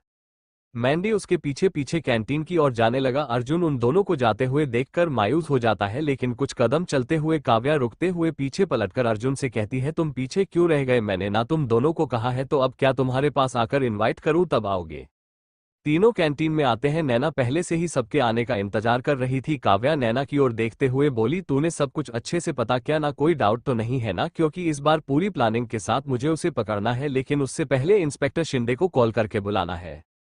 लेकिन काव्या, इससे तुम्हारी जान को खतरा हो सकता है। तू शेर के मुंह में हाथ डालने की कोशिश कर रही है। अगर प्लान ठीक से काम नहीं किया तो लेने के देने पड़ जाएंगे और वो कातिल सीधा तुम पर ही अटैक करेगा। नैना चिंता जताते हुए काव्या से कहती है, मुझे कुछ नहीं होगा, लेकिन अगर कुछ हो भी जाता है तो मुझे कोई फर्क नहीं पड़ता है। लेकिन इससे एक चीज तो होगा कि शनि और सोनिया के किलर पकड़े जाएंगे और हम दोनों पर जो कलंक लगा है वो तो मिट जाएंगे ना। और इस काम में मेरी जान भी चली जाती है तो किसी को कोई फर्क नहीं पड़ने वाला है। और तू ना बिल्कुल भी रोना मत। काव्या की बातें सुनकर अर्जुन उसके हाथ पर अपना हाथ रखते हुए एक झटके में बोल पड़ा, लेकिन मुझे फर्क पड़ता है। तुम मेरी वाइफ हो और अपने हस्बैंड के होते हुए तुम अपनी जान जोखिम में कैसे डाल सकती हो? मैंडी को जैसे सदमा लगा ऐसा फेस उसने बनाया। काव्या सर पीटते हुए अर्जुन से कहती है, क्या कहा? अभी कुछ होश भी है तुम्हें? मुझे मना क्या तुमने और खुद ही पोल खोल दी। हमारी शादी हो चुकी है, लेकिन अभी कहने की क्या जरूरत थी? चोरी नहीं किया है मैंने और नहीं कोई पाप, तुमसे शादी ही तो की है, तो इसमें छिपाने वाली कौन सी बात है? अर्जुन इतना कहता ही है कि कैंटीन में मौजूद सारे स्टूडेंट्स तो शॉक रह गए। किसी को भी अर्जुन की बातों पर विश्वास नहीं हो रहा था। ऐसा कैसे हो सकता है? हमारे सेंट जेवियर्स कॉलेज का सबसे फेमस ग्रुप डेविल ग्रुप का most handsome dashing bachelor boy ने शादी कर ली, वो भी एक ऐसी लड़की के साथ जो उसके लायक बिल्कुल भी नहीं है। पूरे कॉलेज में ये बात आग की तरह फैल गई। जो लड़के वाई अर्जुन को अपना क्रश मानती थी, इस शॉकिंग न्यूज को सुनते ही उन सभी का दिल टूट गया था। अर्जुन के इस तरह से सबके सामने उसे वाइफ कहना और एक्सेप्ट करना सुनते ही काव्या की खुशी का ठिकाना नहीं रहा। वो उस खुशी को महसूस करते हुए अर्जुन को देखकर रोने लगी। उसकी आंखें भर आई, लेकिन वो अपने आंसू को छिपाते हुए वहां से जाने लगी। नैना काव्या के पीछे आकर उसका हाथ पकड़ लेती है और कहती है, कहाँ जा रही हो काव्या? इस तरह से क्या तुम खुश नहीं हो? अर्जुन की बातों से उसने तुम्हें सबके सामने अपनी वाइफ कहा, इससे बढ़कर खुशी की बात क्या हो सकती है? उसने मुझे अपनी वाइफ कहा, लेकिन यही बात वो पूरे दिल से कहता तो इसकी खुशी दुगुनी हो जाती। मैं उसे अपना पति मानती हूँ, लेकिन उसने ही मुझे ये सच छिपाने को कहा, फिर अचानक से सबसे सामने ऐसे ही बोल दिया। इसका क्या मतलब है? मुझे समझ में नहीं आ रहा है। मैं खुश तो हूँ, लेकिन अपनी खुशी जाहिर नहीं कर पा रही हूँ। शादी एक बहुत बड़ी रिस्पॉन्सिबिलिटी होती है। अर्जुन निभा पाएगा भी या नहीं ये भी नहीं जानती मैं। I am so confuse. सिर्फ इस बात को जाहिर करने से कुछ नहीं होता है। वो सच में खुश होकर कह रहा है या फिर किसी दबाव में आकर? काव्या नैना की ओर देखते हुए कहती है, वो तुम्हें खोने से डरता है, उसे तुमसे प्यार होने लगा है काव्या। अर्जुन पूरी तरह से बदल चुका है और तुझे इस बात की खुशी होनी चाहिए। एक लड़की अपना सब कुछ छोड़कर जब किसी के साथ 7 जन्मों के लिए बंध जाती है ना, और वो इंसान उसके लायक नहीं होता है, तो उस लड़की से पूछो उसके दिल पर क्या बीतती होगी। लेकिन इस मामले में तुम लकी हो क्योंकि तुम्हारा पति तुम्हारे साथ है। उसे एक्सेप्ट करो पूरे दिल से। मैं तुम्हारी बहन हूं और मैं तुमसे कह रही हूं, वो तुमसे सच्चा प्यार करता है। उसे खोना मत, वरना इस दुनिया में तुम्हें सारे लोग मिल जाएंगे, लेकिन सच्चा प्यार करने वाला शख्स तुम्हें बार बार नहीं मिलेगा। नैना काव्या को समझाते हुए बोली। काव्या सोचने लगी, नैना ने जो कुछ भी कहा वो सच ही तो है, लेकिन उसे तो अर्जुन के प्यार और उसके सपनों में से किसी एक को चुनना है। कॉलेज में छुट्टी हो गई थी। नैना और काव्या सुपरमार्केट की तरफ चल पड़े। नैना स्कूटी चला रही थी और काव्या अभी भी गहरी सोच में डूबी हुई। तभी शॉपिंग मॉल के पार्किंग में अपनी स्कूटी लगाकर दोनों अंदर आती है। काव्या देखती है रचना, मासी, राहुल भाई, सोनल दी और उनके साथ राज, अर्जुन और मैंडी तीनों थे। अर्जुन को देखकर अपनी नजरें झुकाकर काव्या मासी के पास आती है। रचना जी उन दोनों को देखते हुए बोली, इतनी देर कहाँ लगा दी तुम दोनों ने? अर्जुन और मैंडी आधे घंटे पहले ही आ चुके थे। अच्छा काव्या, ये रेड कलर का लहंगा तुम ट्रायल रूम में जाकर पहन कर आओ ताकि हम भी देखो ये रेड कलर तुम पर कितने अच्छे लगते हैं। मासी, एंगेजमेंट मेरी नहीं बल्कि सोनल दी और राहुल भाई की है, तो सोनल दी से कहिए वो पहनकर देखे, मेरे पास तो ऑलरेडी बहुत सारे ड्रेसेस है। काव्या अपनी मासी से कहती है। तो राज दूसरे लहंगे को लेकर देते हुए कहा, काव्या तुम इसे ट्राई करो, इसमें तो तुम किसी एक्ट्रेस की तरह लगोगी, बिल्कुल उनकी कॉपी केट की तरह। आई एम सॉरी राज, लेकिन मैं जैसी हूँ वैसी ही अच्छी हूँ, मुझे किसी की कॉपी केट नहीं बनना है। ठीक है, मैं ट्राई करके आती हूँ। नैना रेड कलर के लहंगे को अपने साथ लेकर ट्रायल रूम में चली गई। नैना भी अपने लिए कुछ पसंद कर रही थी, लेकिन रचना जी को घर से कॉल आ जाता है। वो उठकर वहां से चली जाती है। राहुल और सोनल दोनों एक दूसरे के साथ बिजी थे, तभी मैंडी नैना के पास आकर उसकी हेल्प करने लगा लहंगा पसंद करने में। ट्रायल रूम के बाहर खड़े राज और अर्जुन दोनों को ही काव्या को उस लहंगे में देखना था, लेकिन ट्रायल रूम से काव्या अर्जुन को मैसेज करती है। उस मैसेज को पढ़ने के बाद वो अपने आप से कहता है, नैना तो बिजी है और आंटी किसी से बात कर रही है, अब क्या करूं, मैं जाऊं या नहीं। कुछ देर तक सोचने के बाद वो काव्या को कॉल करता है। वो कॉल रिसीव करते हुए, अर्जुन प्लीज हेल्प मी, मेरी जिप लग नहीं रही है, अब क्या करूं, मेरे हाथ नहीं पहुंच पा रहे हैं, कोई नहीं है तो तुम तो आ ही सकते हो। अर्जुन राज को अपने मैनेजर से बात करते हुए देखकर ट्रायल रूम के बाहर से आवाज देता है। काव्या डोर को धीरे से खोलती है और अर्जुन को अंदर आने को कहती है। वो अंदर आ गया था और काव्या को ऐसे रेड कलर के लहंगे पहने हुए देखकर तो वो अपने होश गंवाने वाला था। उसकी खुली हुई जुल्फे, बड़ी बड़ी आंखों में भरे हुए काजल। काव्या पीठ पीछे खड़े होकर उसे ब्लाउज की जिप को लगाने के लिए कहती है। अर्जुन उसकी गोरी पीठ को देखकर बार बार अपनी नजरें झुका लेता है, लेकिन जैसे ही वो जिप लगाता है उसके हाथ काव्या के पीठ को छू गए। वो बर्फ सी जमकर एक ही जगह पर जम गई। फिर वो उसके डोरी को बांधता है और उसकी हालत को समझते हुए, कहाँ हो गया है, मैं जाऊं? नहीं, मैं कैसी लग रही हूं ये तो बताओ। अर्जुन उसे ऊपर से नीचे तक निहारते ही जा रहा था और बिना किसी भाव के साथ कहता है, ठीक लग रही हो, मैं चेंज करके आती हूं, तुम जाओ अब। लेकिन तुमने तो किसी को दिखाया ही नहीं, फिर चेंज क्यों कर रही हो? जिसने ये लहंगा पसंद किया उसे तो अच्छी लगी ना, तो फिर किसी और को दिखाने की क्या जरूरत है? मैं जानती हूं तुम पहले यहां आकर मेरे लिए लहंगा पसंद करके रखोगे और ये मुझे बहुत पसंद आया है। अर्जुन, हम क्या हुआ? आज रात के 9 बजे मैं तुम्हारा इंतजार करूंगी। बिल्डिंग जेके कॉम्प्लेक्स में आदित्य सर का घर वहीं है, बस एक सबूत और वो पुलिस कस्टडी में। इसमें बहुत बड़ा रिस्क है, जान जा सकती है। वो आदित्य सर एक साइको किलर है, तो भी मैं पीछे नहीं हटूंगी, उन्हें उनके गुनाहों की सजा दिलाकर रहूंगी। तुम मेरा साथ दोगे ना? हाँ, दूंगा। अर्जुन बाहर आता है। राज उसे हैरानी भरी निगाहों से देखते हुए पूछा, तू अंदर था? लेकिन अंदर तो काव्या थी ना, तो फिर क्या करने गया था? राज की बातों को सुनकर अर्जुन मुस्कुरा देता है और आगे बढ़कर जाने लगा, तो राज उसे आवाज देकर रोकते हुए कहा, तुम्हारी इस मुस्कुराहट का क्या मतलब है? राज, तुम्हारी प्रॉब्लम क्या है? काव्या मेरी वाइफ है और उसे मेरी जरूरत थी और ज्यादा तुम्हें बताना जरूरी नहीं समझता हूं मैं, अर्जुन एटीट्यूड दिखाकर कहता है। ट्रायल रूम के डोर को खोलते हुए काव्या जैसे ही बाहर आती है, राज उसे देखकर तो देखने लगा, फिर वो मंद मंद मुस्कुराते हुए काव्या को निहारते हुए कहा, looking so beautiful and hot. जा रहे अर्जुन के कदम रुक गए थे। वो पलटकर जैसे ही काव्या को देखता है उसकी आंखें फटी की फटी रह गई। वो लाइट ब्लू कलर के लहंगे को पहने हुए अपने ऑफ शोल्डर बाजू को दुपट्टे से ढक रही थी। उसे अनकंफर्टेबल महसूस करते हुए देखकर अर्जुन उसके पास जाने लगा, लेकिन राज उसके पास आकर उसकी घबराहट को महसूस करते हुए वो काव्या का हाथ पकड़ लेता है और कहता है, काव्या ऐसे अनकंफर्टेबल फील हो रही है तो इसे पहनने की क्या जरूरत थी? तुमने मेरी बात मानी, यही मेरे लिए काफी है। थैंक यू सो मच मेरी बात मानने के लिए। राज प्लीज आप मुझे थैंक यू मत बोलिए, और इसे पहनकर मैं खुद ही देखना चाहती थी, लेकिन आई एम सॉरी, मैंने ऐसे कपड़े नहीं पहने हैं, काव्या सर झुकाकर कहती है।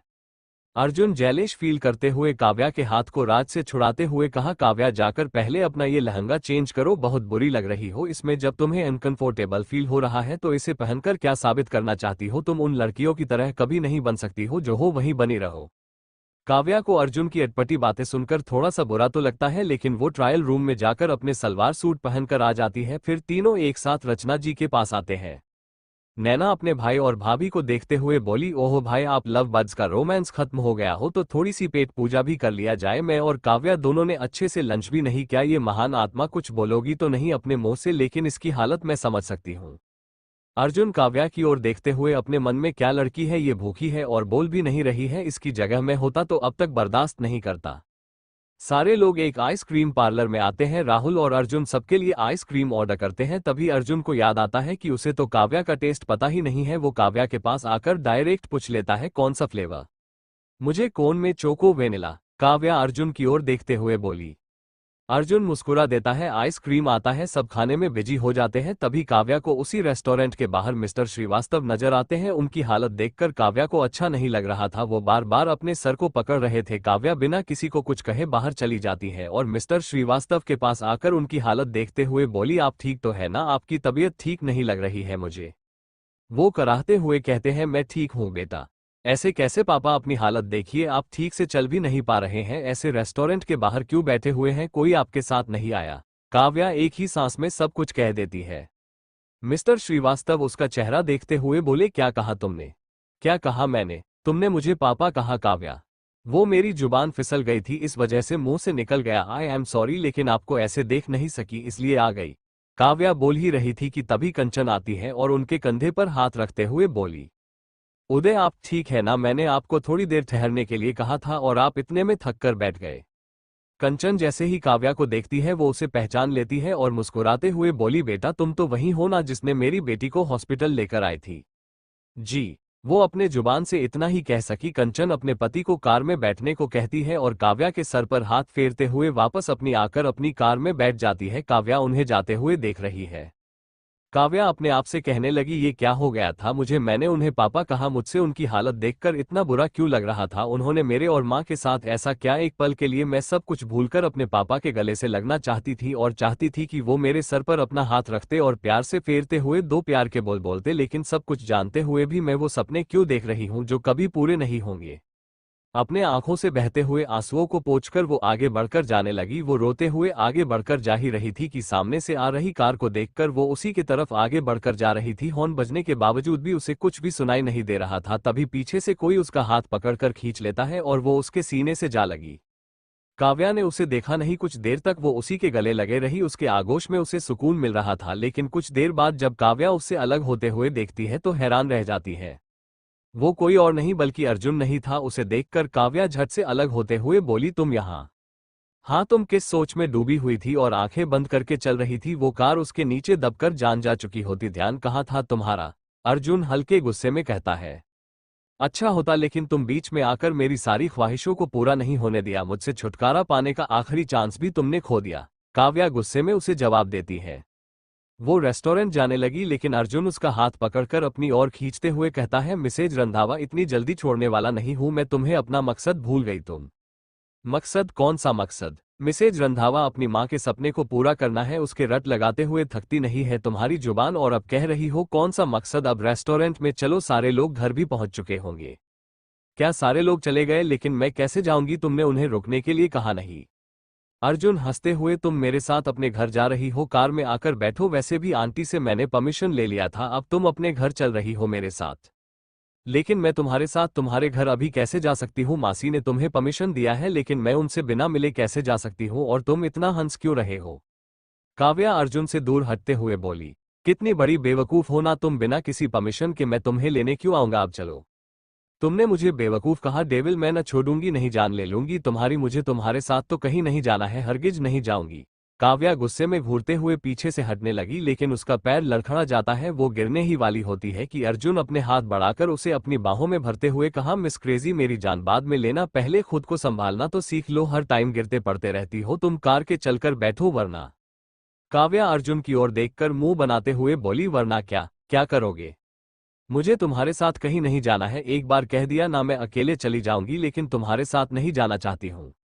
अर्जुन उसके पास आकर गोद में उठा लेता है। काव्या चिल्लाते हुए बोली, अर्जुन पागल हो गए हो क्या? मुझे ऐसे गोद में उठाने की क्या जरूरत थी? उतारो मुझे, एक बार कहा ना मैं नहीं जाऊंगी।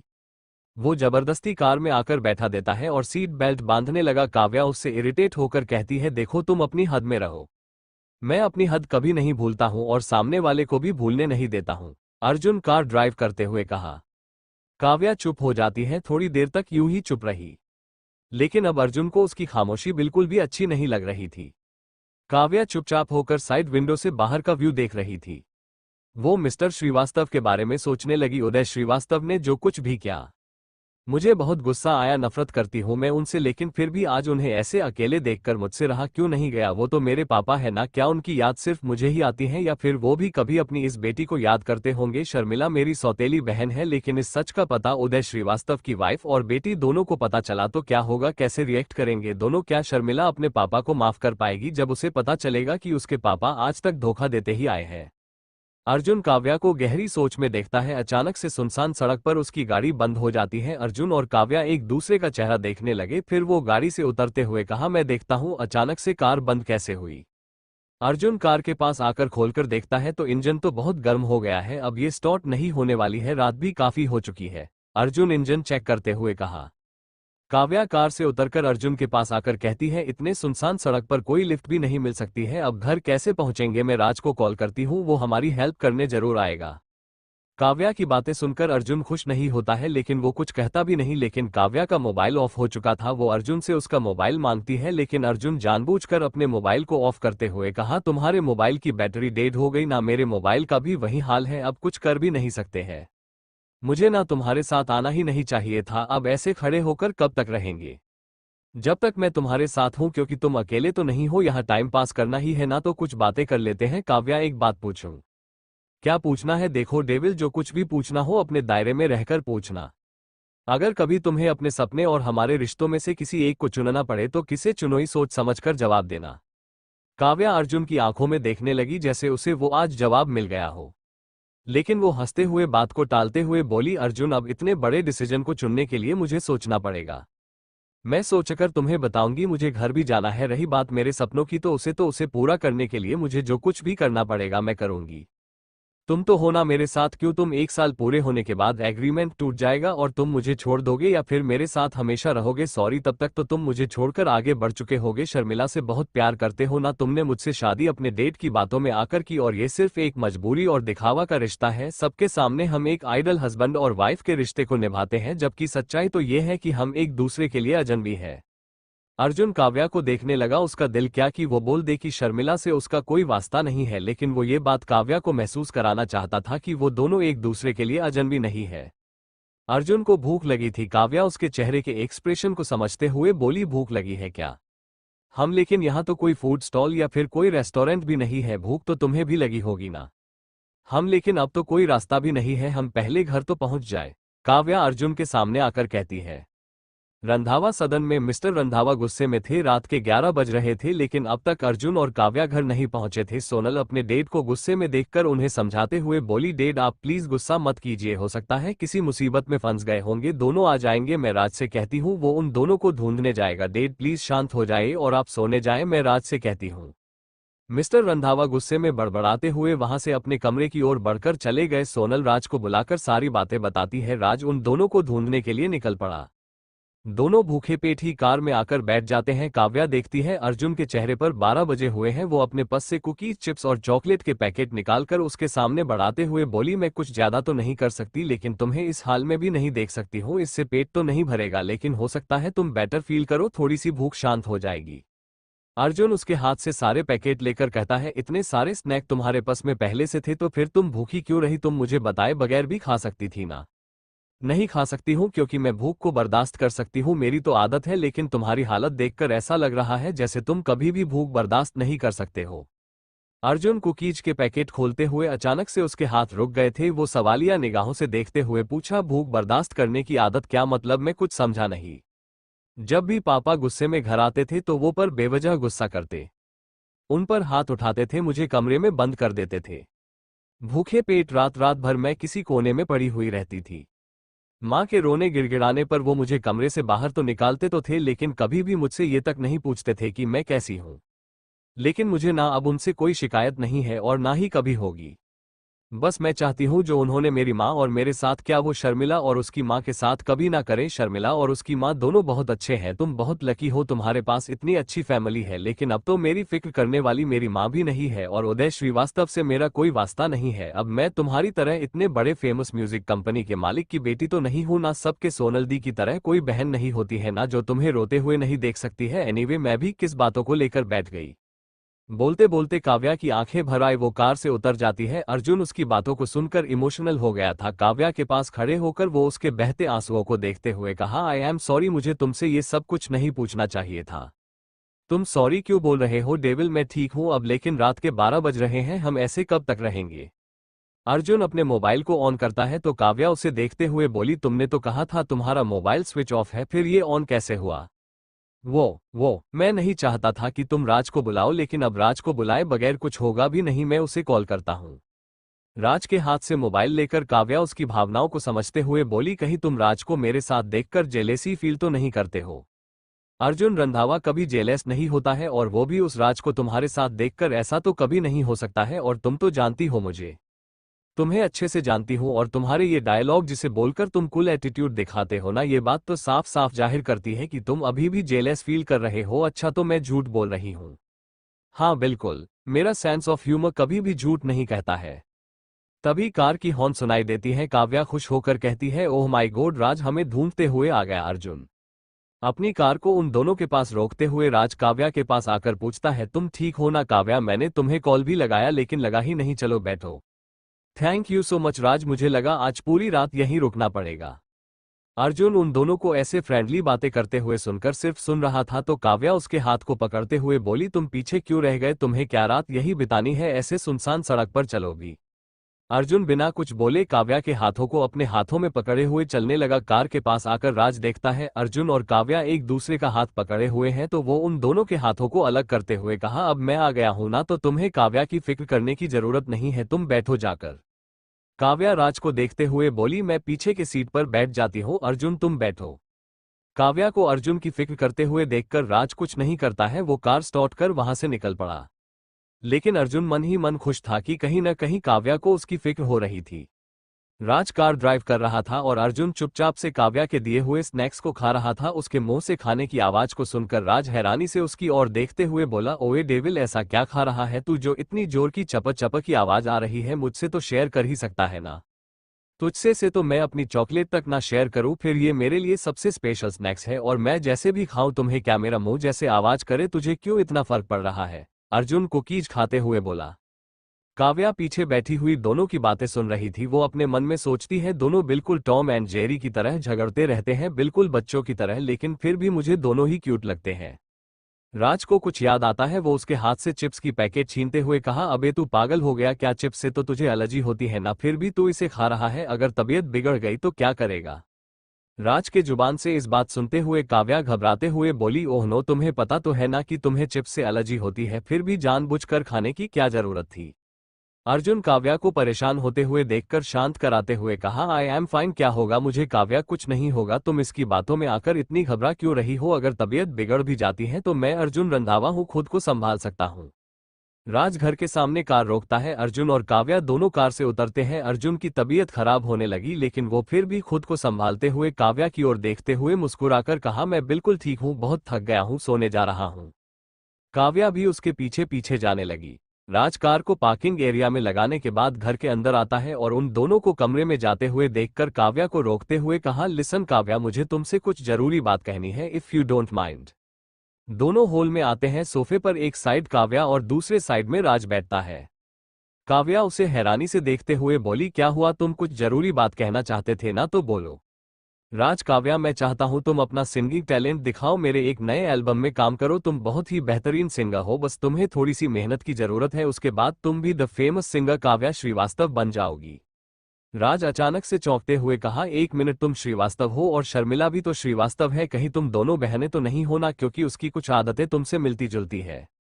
काव्या हिचकिचाते हुए, ये क्या बोल रहे हो तुम? मैं अपनी माँ के साथ वंशीपुर में रहती थी और शर्मिला मुंबई में, मुझे नींद आ रही है, मैं सोने जा रही हूँ, गुड नाइट, कल एंगेजमेंट पार्टी भी है, उसके बाद आराम से तुमसे बात करूंगी।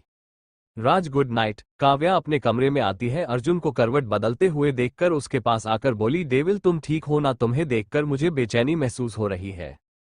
अर्जुन का शरीर बुखार से तप रहा था लेकिन अपनी बंद आंखों को बिना खोले कहता है, मेरी फिक्र करने की जरूरत नहीं है, लाइट ऑफ करने की जरूरत है, जाकर सो जाओ। अर्जुन की गुस्से भरी आवाज में भी थोड़ी सी सहम गई थी लेकिन न जाने क्यों काव्या को अर्जुन की भारी आवाज को सुनकर उसका दिल किया वो उसके सर को छूकर देखे, अर्जुन ठीक तो है ना? काव्या डरते हुए धीरे धीरे उसके पास आती है। अर्जुन के सर पर अपने हाथ रखकर महसूस करते हुए बोली, ओ गॉड, इतना तेज फीवर है इसे, फिर भी मुझसे कह रहा है मैं ठीक हूँ, मैं ड्रॉ में दवाई देखती हूँ, फिर गर्म पानी की पट्टी है ही। काव्या अपने तेज कदमों के साथ ब्लैंकेट को लेकर उसे अच्छे से ओढ़ाते हुए ड्रॉ को खोलती है। दवाई लेकर वो अर्जुन के पास आकर धीरे से कहती है, अर्जुन ये दवाई खाओ तुम। अर्जुन दवाई लेकर खाता है लेकिन उसे वॉमिटी आने लगी। वॉशरूम में आकर वो वॉमिटी करता है। अर्जुन की बिगड़ती हालत को देखकर उसके पास आती है, फिर उसके पीठ को सहलाते हुए बोली, तुम अपने ये कपड़े चेंज कर लो, मैं तुम्हारे कपड़े को लेकर आती हूँ। अर्जुन ठीक से खड़ा भी नहीं हो पा रहा था। काव्या उसे बेड तक अपने सहारे लेकर आती है, उसके शर्ट को चेंज करके उसके टी शर्ट को पहनाते हुए बेड पर लिटा देती है। ब्लैंकेट को ओढ़ाकर वो उसके सर पर ठंडे पानी की पट्टी करने लगी। अर्जुन नींद में अपनी मोम को याद करते हुए बार बार एक ही बात बड़बड़ा रहा था, मुझे छोड़कर मत जाओ मोम, मोम मैं आपके बिना नहीं रह सकता हूँ, प्लीज मोम। अर्जुन के चेहरे की मासूमियत को देखकर काव्या को उससे हमदर्दी होने लगी, उसे एक अपनापन महसूस हुआ। वो उसके सर पर अपना हाथ फेरते हुए बोली, मैं किसी के करीब नहीं जाना चाहती हूँ, तुम्हारे करीब तो कभी नहीं, क्योंकि मैं तुम्हें खोने से डरने लगी हूँ और मेरा डर कब सच हो जाएगा ये भी मैं जानती हूँ। काव्या कुछ देर ठंडे पानी की पट्टी बदलती रही, ना जाने कब अर्जुन गहरी नींद में सो चुका था। काव्या उसके सर पर अपना हाथ रखते हुए बैठे बैठे उसके पास ही सो गई। सुबह के 6 बज रहे थे। अर्जुन की आंख खुलती है, उसे अब अच्छा महसूस हो रहा था, लेकिन वो जैसे ही अपने साइड में बैठे बैठे सोए हुए काव्या को देखकर हैरान रह जाता है, फिर अपने माथे की पट्टी को देखकर और अपने चेंज टी शर्ट को देखकर वो चौंकते हुए कहा, रात को मेरी हालत इतनी खराब थी कि मुझसे चला भी नहीं जा रहा था, तुम सारी रात जागकर मेरे लिए इतना कुछ क्या, मैं तुम्हारे इस एहसान को कभी नहीं भूल सकता हूँ। अर्जुन काव्या को निहारने लगा, उसे ऐसे सोए हुए देखकर मुस्कुराते हुए अपनी जगह से उठता है और उसे बेड पर जैसे ही लिटाने वाला था, काव्या की आंख खुल गई। वो बेचैन हो उठी और हड़बड़ाते हुए बोली, अर्जुन तुम ठीक हो, तुम्हें हॉस्पिटल लेकर चलूं? अर्जुन उसे ऐसा कहते हुए देखकर, मैं ठीक हूं, तुम मेरे लिए सारी रात जागकर जो एहसान किया है उसके बदले तुम मुझसे एक विश मांग सकती हो। मैंने तुम पर कोई एहसान नहीं किया, मैंने एक वाइफ होने की ड्यूटी निभाई है और उससे बढ़कर तुम्हारे और मेरे बीच इंसानियत का तो रिश्ता है ना, उसी नाते मैंने ये सब क्या, इसे दिल पर लेने की जरूरत नहीं है। और तुम क्या कोई जीनी हो जो हर टाइम मुझसे विश मांगने को कहते हो? काव्या बेड पर से उठते हुए बोली। अर्जुन काव्या को बेड पर लिटाते हुए कहा, तुम आराम करो, कहीं जाने की जरूरत नहीं है। इतने हक से बोल रहे हो जैसे सचमुच में तुम्हें मुझसे प्यार हो गया। डेविल, ओहो मेरी बातों को सीरियसली क्यों ले रहे हो, मजाक कर रही थी मैं। तुम जैसा हैंडसम अपने डेविल ग्रुप का मोस्ट इंपोर्टेंट पसंद मुझ जैसी अगली लड़की से प्यार कैसे कर सकता है? अगर ऐसा होता तो तुम्हारे दिल के किसी कोने में मेरे लिए जगह होती, लेकिन तुम्हारे दिल को तो छोड़ो, इस कमरे में मेरे कपड़े रखने की जगह नहीं है, उतनी भी खास नहीं हूं मैं। तुम्हारी मजबूरी ना होती तो मेरे साथ तुम एक साल क्या, एक पल भी रहना नहीं चाहते? काव्या उसकी आंखों में देखते हुए बोली। अर्जुन उसे देखते हुए रह गया। काव्या टेबल पर रखे हुए अपने बैग से अपने सूट निकालती है, उसके वही 2 जोड़े सूट जिसे पहनकर वो कॉलेज जाती है, उसमें से एक सूट को लेकर वो कमरे से बाहर सोनल के कमरे की ओर बढ़ गई। अर्जुन उसके बैग को देखता है, उसमें कुछ पुरानी डायरी, कुछ पुराने गाने के कैसेट, शादी में पहना हुआ लहंगा और 2 जोड़े कपड़ों के अलावा कुछ भी नहीं था। वो सारे सामान को बैग डालता है, तभी उसे किसी चीज के गिरने की आवाज सुनाई देती है। वो देखता है उसके बैग से उछलकर नीचे फर्श पर एक पेंडेंट गिरा हुआ है। वो उस पेंडेंट को उठाकर देखता है, उसमें काव्या की मां की तस्वीर थी। वो उस तस्वीर को निकालकर अपने पास रख लेता है। सोनल के वॉशरूम में नहाने के बाद काव्या बाहर आती है। सोनल उसके पास आकर बैठते हुए बोली, काव्या तुम्हारी आंखें इतनी लाल क्यों हैं, तुम्हारी तबीयत तो ठीक है ना? हाँ दी, मैं बिल्कुल ठीक हूँ, मैं बस तैयार होने आई थी, मैं किचन जा रही हूँ सबके लिए चाय और कॉफी बनाने। अरे ये क्या, आपने तो अभी तक अपने हाथ में मेहंदी नहीं लगवाया, आज शाम को एंगेजमेंट है। 1 मिनट में पहले किचन में जाकर सबके लिए कॉफी बना लेती हूँ, उसके बाद कुक को बोलकर नाश्ता बनाने के लिए कहकर आती हूँ, उसके बाद आपके हाथों में मेहंदी लगा दूंगी। काव्या एक ही सांस में इतनी सारी बातें बोल देती है। दरवाजे से अंदर आ रहा राज मुस्कुराते हुए कहता है, तुम्हारे पास क्या कोई मैजिक छड़ी है जो एक बार घुमाओगी सारे काम अपने आप हो जाएंगे? और ये क्या, तुम्हारी आंखें लाल हैं, फीवर तो नहीं था ना तुम्हें? ओहो आप सबको मेरी ही चिंता है, आज इतना बड़ा दिन है आपके लिए दी, इस खास दिन का इंतजार तो हर लड़की करती है, कब उसका प्रिंस आए और उसके हाथों में अपने प्यार की निशानी रिंग को पहनाकर उसे हमेशा के लिए अपना बनाने, आधी रस्म पूरी कर दे। काव्या मुस्कुराते हुए बोली। तो राज उसकी बातों को सुनकर कहता है, आधी रस्म पूरी मतलब शादी होने के बाद ही रस्म पूरी होती है ना? और आप इतना भी नहीं समझे? अच्छा आज मैं आपको पहली बार अपने हाथों का बनाया हुआ आपकी फेवरेट डिश खिलाने वाली हूँ, अच्छा मैं किचन से आती हूँ। काव्या की बातें दरवाजे के पीछे खड़े होकर अर्जुन सुन लेता है और फिर उसके जाते ही वो अपनी दी के कमरे में आता है। अर्जुन जैसे ही सोनल के पास आता है, राज उसे देखते हुए कहा, हे गुड मॉर्निंग, कैसे करें? अर्जुन तुम्हें मैं दिखाई नहीं दे रहा हूँ, कैसा हूँ? राज मेरे कहने का वो मतलब नहीं था, तुमने चिप्स खाए थे ना तो मुझे लगा तुम्हारी तबीयत ठीक नहीं होगी, लेकिन तुम मेरे इतने से पूछने पर भड़क क्यों जाते हो? सोनल छोटे तुमने चिप्स खाए थे, तुम्हें तो एलर्जी है ना फिर भी? अर्जुन मैं ठीक हूँ दी, नाश्ता करना है भी या नहीं आपको? दादी माँ आपको ही बुला रही है। सोनल ओह मैं तो भूल ही गई थी। सोनल उस कमरे से चली जाती है। राज मुस्कुराते हुए अर्जुन से कहता है, वैसे सच में तुम काव्या के साथ रहना चाहते हो या फिर उसके साथ टाइम पास करने के लिए रह रहे हो? अर्जुन गुस्से से काव्या के साथ मैं टाइम पास कर रहा हूँ या टाइम स्पेंड तुझे क्या तू बोलने वाला होता कौन है राज मैंने तुमसे इतना कहा है कि काव्या की सिंगिंग में उसकी हेल्प करो उसके सपने पूरे करने के लिए मुझे जो करना पड़े मैं करूँगा। उसके लिए तुझे कीमत चुकानी पड़ेगी ये तो याद है ना लेकिन जब तक मैं अपना वादा पूरा नहीं करता तब तक कुछ नहीं कहूंगा मुझे तो भूख लगी है मैं ब्रेकफास्ट करने चला। किचन में काव्या सबके लिए कॉफी बनाने के बाद ट्रे में लेकर आ रही थी वो दादी माँ मिस्टर रंधावा और सोनल को कॉफी देती हैं तभी राज और अर्जुन दोनों हॉल में आते हैं ट्रे में एक कप कॉफी को देखते हुए राज मजा क्या अंदाज में कहा काव्या ट्रे में तो एक ही कप कॉफी है तुम मुझे दोगी या फिर अपने लविंग हस्बैंड को। अर्जुन बिना कुछ बोले ही वहां से चला जाता है तो राज उस ट्रे से कॉफी का मग लेते हुए कहा शायद इस कॉफी को किस्मत में लिखा गया था एनीवे आज का नाश्ता मैं बनाने वाला हूं तो चले काव्या। काव्या राज आज मैं खुद ही सबके लिए नाश्ता बनाना चाहती हूँ और फिर दी के हाथों में मेहंदी लगानी है मुझे। काव्या किचन में आती है और मासी को कॉल लगाने लगी रचना जी उसकी सारी बातें सुनकर उसे पोहे की रेसिपी बताने लगी कुछ ही देर में काव्या नाश्ता बना चुकी थी फिर कप केक बनाने में बिजी हो गई। थोड़ी देर में कप केक भी बन गया था सारे नाश्ते को डाइनिंग टेबल पर लगाने के बाद वो सबको बुलाने लगी लेकिन अर्जुन का कोई पता नहीं था वो बिना बताए कहीं चला गया था सारे लोग बैठकर नाश्ता करने लगे। सबके नाश्ते के बाद काव्या सबके लिए कप केक लेकर आती है और जैसे ही वो राज को देती है राज खुश होकर खाने लगा। मिस्टर रंधावा जैसे ही काव्या को देखते हैं उन्हें वो बात याद आती है वो काव्या की ओर देखते हुए बोले काव्या मैं सबके सामने तुमसे वही बात पूछ रहा हूँ जो मैंने उस दिन पूछा था तुमने डिसाइड तो कर ही लिया होगा ना। काव्या पापा जी मैंने डिसाइड कर लिया है लेकिन मैं शादी के बाद ही अपना आंसर दूंगी आज सोनल दी और राहुल भाई की एंगेजमेंट है और मैं नहीं चाहती मेरी वजह से सबका मूड ऑफ हो मुझ पर भरोसा रखिए मैं वही करूंगी जो इस घर के लिए सही होगा। मिस्टर रंधावा कुछ नहीं कहते हैं वो बस कप केक खाने लगे। राज कुछ सोचते हुए अपने मन में कहा यही मौका है राज मिस्टर रंधावा और अर्जुन के बीच मिसअंडरस्टैंडिंग को दूर करने की बाप बेटे को मिला दो और काव्या को इन सब से दूर कर दो ताकि वो रोते हुए तुम्हारे पास आए और तुम तो हो ही उसे सहारा देने के लिए। सोनल के कमरे में काव्या मेहंदी की कोन लिए हुए उसके हाथों में मेहंदी लगाने लगी तभी सोनल को याद आया कि काव्या ने सुबह से कुछ खाया तक नहीं और ऐसे ही कामों में व्यस्त होने की वजह से टाइम ही नहीं मिला वो राज को देखते हुए बोली राज काव्या अब तक भूखी है सबके लिए इसने पहली बार नाश्ता बनाया और खुद ही खाना भूल गई तुम किचन में जाओ और फ्रिज से कप केक लेकर आओ पहले ये खाएगी उसके बाद मुझे मेहंदी लगाएगी। राज चला जाता है। काव्या इनकार करते हुए बोली नहीं दी मैं ठीक हूं बस एक ही हाथ रह गई है आपने लेफ्ट हाथ में लगा दूं उसके बाद नाश्ता कर लूंगी। तभी अर्जुन सर्वेंट के साथ घर के अंदर आता है और सारे सामान को अपने रूम में रखवाकर वो किचन में आता है तो देखता है राज प्लेट में कप केक लेकर सोनल दी के कमरे की ओर ले जा रहा है। राज सोनल के पास बैठते हुए बोला लीजिए दी आज तो मैं पहली बार किसी के लिए इतना कर रहा हूं अब तुम बिजी हो तो मैं तुम्हें अपने हाथों से केक खिलाता हूं चलो मुंह खोलो। काव्या राज मैं थोड़ी देर में खा लूंगी आप रहने दीजिए। राज मैं ना नहीं सुनने वाला हूं चुपचाप मुंह खोलो वी आर फ्रेंड्स यार और इतना तो मैं कर सकता हूं। राज अपने हाथों से काव्या को केक खिलाने लगा केक का क्रीम काव्या के होठ के नीचे लग गया था राज अपने हाथों से साफ करने लगा कमरे के बाहर विंडो से अर्जुन काव्या और राज दोनों को ऐसे देखकर गुस्से से अपनी मुट्ठी भींच लेता है लेकिन बिना कुछ कहे वो अपने कमरे में चला आता है। काव्या राज के हाथ को हटाते हुए बोली मैं खुद साफ कर लूंगी और खा भी लूंगी थैंक यू मेरी इतनी फिक्र करने के लिए अच्छा दी आप ध्यान रखिएगा मैं देखती हूँ ये अर्जुन अब तक आया क्यों नहीं।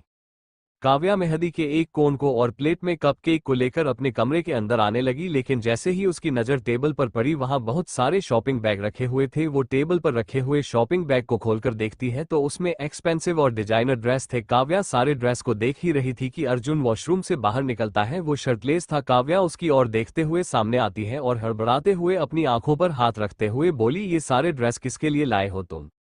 अर्जुन उखड़े हुए मूड में कहता है इस कमरे में मेरे अलावा भी कोई रहती है उसके लिए है। लेकिन तुम तो जानते हो मुझे इतने एक्सपेंसिव और डिजाइनर ड्रेस पहनने की आदत नहीं है मैं अफोर्ड नहीं कर सकती हूँ और मेरे पास पहले से ही बहुत सारे कपड़े हैं मुझे इन सब की जरूरत नहीं है। काव्या सारे शॉपिंग बैग को बेड पर रखते हुए बोली।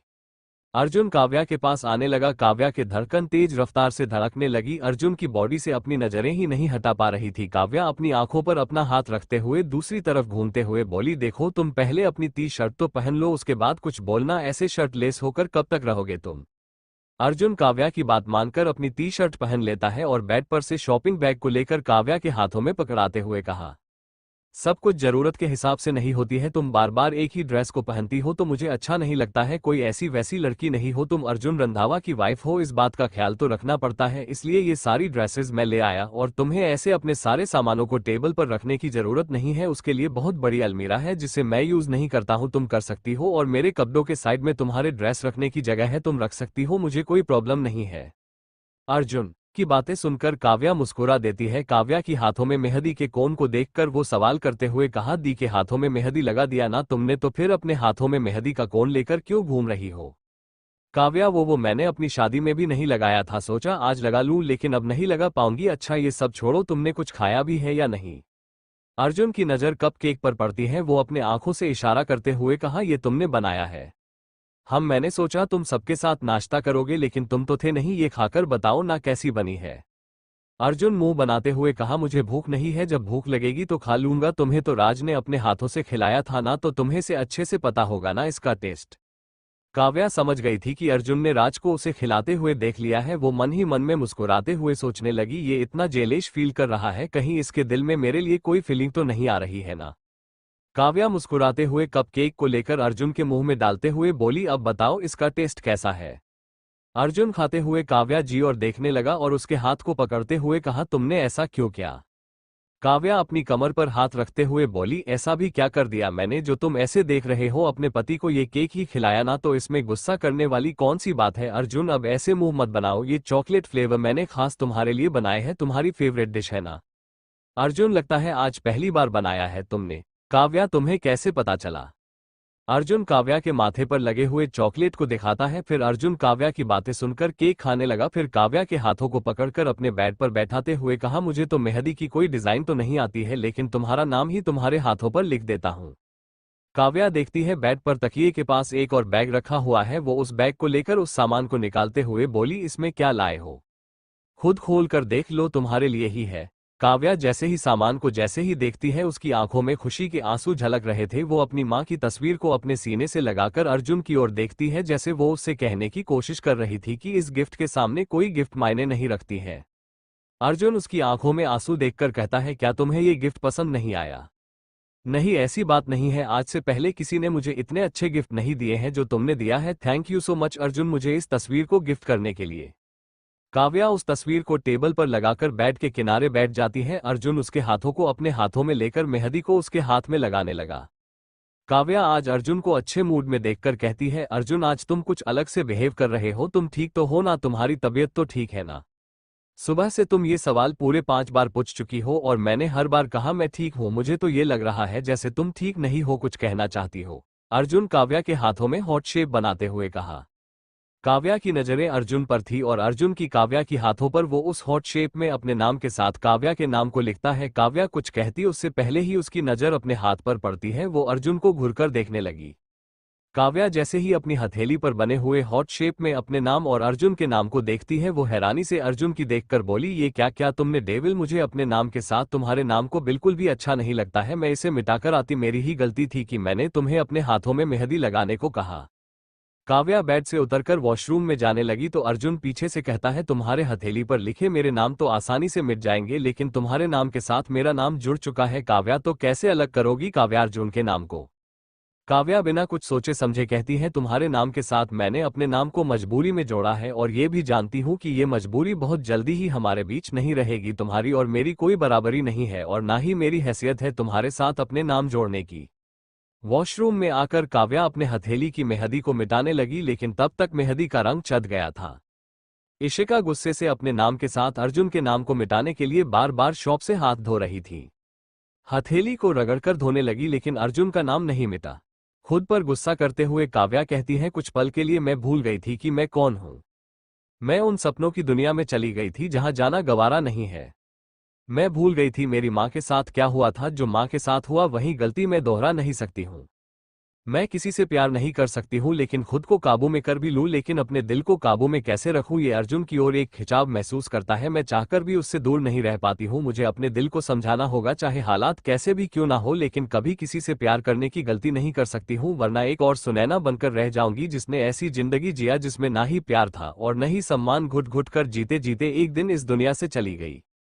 काव्या अपने आंखों से आंसू पोंछकर खुद को संभालते हुए बाहर आती है। अर्जुन अभी भी बेड पर बैठा हुआ था। काव्या उसे इग्नोर करके बाहर जाने लगी तो अर्जुन उसके हाथ को पकड़कर अपने करीब करते हुए कहा, क्या हुआ है तुम्हें? तुम मुझे इस तरह से अनदेखा करते हुए क्यों जा रही हो? डेविल, मुझे जरूरी काम है, राज से उससे मिलने जा रही हूँ। तुम अपना काम करो और कॉन्ट्रैक्ट के सारे रूल तुम भूल गए होगे, लेकिन मैं नहीं भूली, इसलिए मेरा हाथ छोड़ो और अपने काम से मतलब रखो। काव्या की एटीट्यूड भरी बातें सुनकर अर्जुन काव्या को दीवार से सटाकर उसके करीब आकर कहता है, तुम्हारे लब कुछ और तुम्हारी आंखें कुछ और कह रही है। ऐसा लग रहा है जैसे दिल और दिमाग के बीच बहुत बड़ी जंग चल रही है। कहीं इसकी वजह मैं तो नहीं? काव्या, मैं बस तुम्हारी खुशी चाहता हूँ, तुम्हारे होठों पर मुस्कान देखना चाहता हूँ। मेरी खुशी देखना चाहते हो ना, तो फिर मुझे मेरे हाल पर छोड़ दो, मुझसे दूर रहो। मैं तुम्हें अपने करीब बर्दाश्त नहीं कर सकती हूँ। तुम्हारे कॉन्ट्रैक्ट पेपर में मुझे खुश रखने की बातें तो नहीं लिखी थी ना? तो फिर मेरी खुशी या फिर मेरे रोने से तुम्हें क्या फर्क पड़ता है? दरवाजे पर राज खड़े होकर काव्या की बातें सुन लेता है और मुस्कुराने लगा। जैसे ही काव्या उसे देखती है वो उसे देखकर कहती है, राज आप यहाँ? मैं आपके पास ही आ रही थी। वो राज के साथ जाने लगी तो अर्जुन उन दोनों को जाते हुए देखने लगा। फिर राज अर्जुन की ओर मुड़कर देखता है। उसकी स्माइल को देखकर अर्जुन अपनी मुट्ठी भींचते हुए कहता है, आखिर मैं ऐसा क्या करूं जिससे काव्या को ये एहसास हो कि मैं भी उसके सपने को पूरा करना चाहता हूं? वो मुझे गलत क्यों समझती है? काव्या मुझे उदय श्रीवास्तव से कंपेयर कैसे कर सकती है? उसके दिल में ये ख्याल आया भी कैसे? कभी कभी मुझे ऐसा महसूस होता है जैसे उसके दिल में मेरे लिए फीलिंग है। फिर कभी ऐसे बर्ताव करती है जैसे मैं उस काव्या को जानता ही नहीं हूं। लेकिन राज को काव्या के साथ देखकर मुझे जलन होती है, इतनी जलन होती है कि दिल करता है उसे जान से मार डालूं। क्या हो गया है मुझे? क्यों काव्या को किसी और के साथ साथ नहीं देख सकता हूं? क्यों मेरे तन बदन में आग लग जाती है? शाम हो चुकी थी। रंधावा सदन में सब लोग तैयार होकर हॉल में आ चुके थे। अर्जुन अपने ब्लैक ब्लेजर और व्हाइट कलर में बहुत ही हैंडसम लग रहा था। काव्या सोनल को तैयार करके अपने कमरे में आती है और रेडी होने लगी। सोनल जैसे ही सबके सामने आती है, अर्जुन और राज दोनों सोनल को देखकर मुस्कुराने लगे। दादी माँ सोनल को नजर ना लगे इसलिए कान के पीछे काला टीका लगा देती है और माथे को चूमते हुए बोली, बहुत प्यारी लग रही हो बेटा। काव्या कहाँ है? अभी तक तैयार नहीं हुई क्या? दादी माँ, मुझे काव्या ने तैयार किया था, वो बेचारी अभी तैयार होने गई है, बस आती ही होगी। अर्जुन जाकर देखो, उसे किसी चीज की जरूरत तो नहीं? सोनल अर्जुन को देखते हुए कहती है। अर्जुन अपने कमरे में आता है। वो काव्या को देखता है जो रेड कलर के लहंगे को पहने हुए थी। उसके मांग में सिंदूर, आंखों में भरे हुए काजल, आईलाइनर और होठों पर हल्के शेड की लिपस्टिक, गले में मंगलसूत्र पहने हुए थी। वो मिरर के सामने बैठी हुई अपनी कलाई में चूड़ियां पहन रही थी। तभी एक चूड़ी टूट जाती है जिससे उसकी कलाई कट जाती है। अर्जुन उस कांच की चूड़ियों को देखकर काव्या के पास आता है और उसके हाथ से बहते हुए खून को देखकर कहता है, तुम्हारे पास कांच की चूड़ियों के अलावा कोई और चूड़ियां नहीं है क्या? एक मिनट रुको, मैं फर्स्ट एड बॉक्स लेकर आता हूँ। काव्या अपने हाथ पीछे करते हुए बोली, हल्की सी कट है, अपने आप ठीक हो जाएंगे, तुम्हें फिक्र करने की जरूरत नहीं है। ऐसे कैसे फिक्र न करूं, हल्की सी कट है, अगर इन्फेक्शन हो गया तो? और तुमने अपने गले में कुछ पहना क्यों नहीं? आज इतना बड़ा दिन है, सोनल दी की एंगेजमेंट है तुम्हारे भाई के साथ। काव्या उसे ऐसे कहते हुए देखकर कहती है, मैंने अपने गले में सुहाग की निशानी मंगलसूत्र पहना हुआ है ना, और तुम्हारी वाइफ होने के लिए इतना काफी है। और मैं लोगों की ये नहीं दिखाना चाहती हूँ कि मैं रंधावा कंपनी के मालिक मिस्टर रंधावा की बहू हूँ। मैं उस अर्जुन रंधावा की वाइफ हूँ जिसके लिए ये शादी कोई मायने नहीं रखती है। अगर मायने होती तो वो मुझे चोरी छिपे यूं शादी नहीं करते।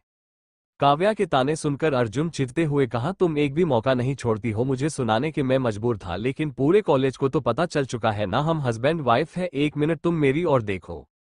काव्या अर्जुन की ओर देखती है। वो उसके माथे पर बिंदी लगाते हुए कहा, यही रुकना, मैं आता हूँ। अर्जुन एक बॉक्स लेकर आता है। उसमें अर्जुन की माँ की ज्वेलरी थी। अपनी माँ के नेकलेस को लेकर काव्या को पहनाने लगा तो काव्या उसके हाथ को पकड़कर कहती है, मैं ये नहीं पहन सकती हूँ, ये तुम्हारी माँ के हैं, इस पर सिर्फ सोनल दी का हक है। अर्जुन फिर भी नेकलेस पहना देता है और कहता है, ये दी के लिए नहीं है बल्कि तुम्हारे लिए है, अब चले हम। एक मिनट, तुमने टाई क्यों नहीं बांधी? वो मुझे नहीं आते हैं। काव्या मुस्कुराते हुए मैचिंग टाई अलमीरा से निकालती है और अर्जुन को पहनाने लगी। खिड़की के सामने खड़े होकर राज सब कुछ देख रहा था और कुड़ते हुए कहा, इन दोनों के बीच जितनी भी गलतफहमियां पैदा करूं, लेकिन ये दूर होने के बजाय एक दूसरे के और करीब आ जाते हैं। कुछ बड़ा करना होगा मुझे। काव्या की नजरों में अर्जुन जेंटलमैन वाली इमेज बना रहा है, लेकिन मैं ऐसा नहीं होने दे सकता हूं। अर्जुन काव्या एक साथ कमरे से बाहर आते हैं। दादी माँ जैसे ही काव्या के गले में अपनी बहू के नेकलेस को देखती है वो समझ जाती हैं कि जरूर अर्जुन ने पहनाया होगा। लेकिन मिस्टर रंधावा अपनी पत्नी के नेकलेस को काव्या के गले में देखकर गुस्से से आग बबूला हो गए, लेकिन वो अर्जुन को देखकर कुछ नहीं बोल पाते हैं। सारे लोग एक साथ घर से बाहर आते हैं और कार में बैठ जाते हैं। रचना जी, नैना, राहुल राय बहादुर साहब अपनी माँ के साथ होटल पहुंच चुके थे जहां एंगेजमेंट होने वाली थी।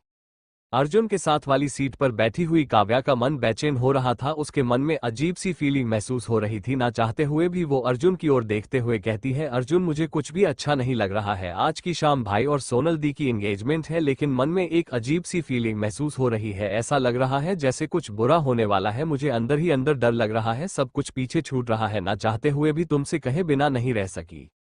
अर्जुन काव्या के हाथों पर अपना हाथ रखते हुए कहा, तुम कुछ ज्यादा ही सोच रही हो, ऐसा कुछ नहीं होगा, रिलैक्स, एक गहरी सांस लो। काव्या ऐसा ही करती है, लेकिन उसे अब भी कुछ ठीक नहीं लग रहा था। वो अर्जुन के बाजू को टाइट से पकड़कर अपनी आंखें बंद कर लेती है। अर्जुन काव्या की ओर देखने लगा। ऐसी और स्टोरीज सुनने के लिए मेरे चैनल को सब्सक्राइब कीजिए। Bye bye.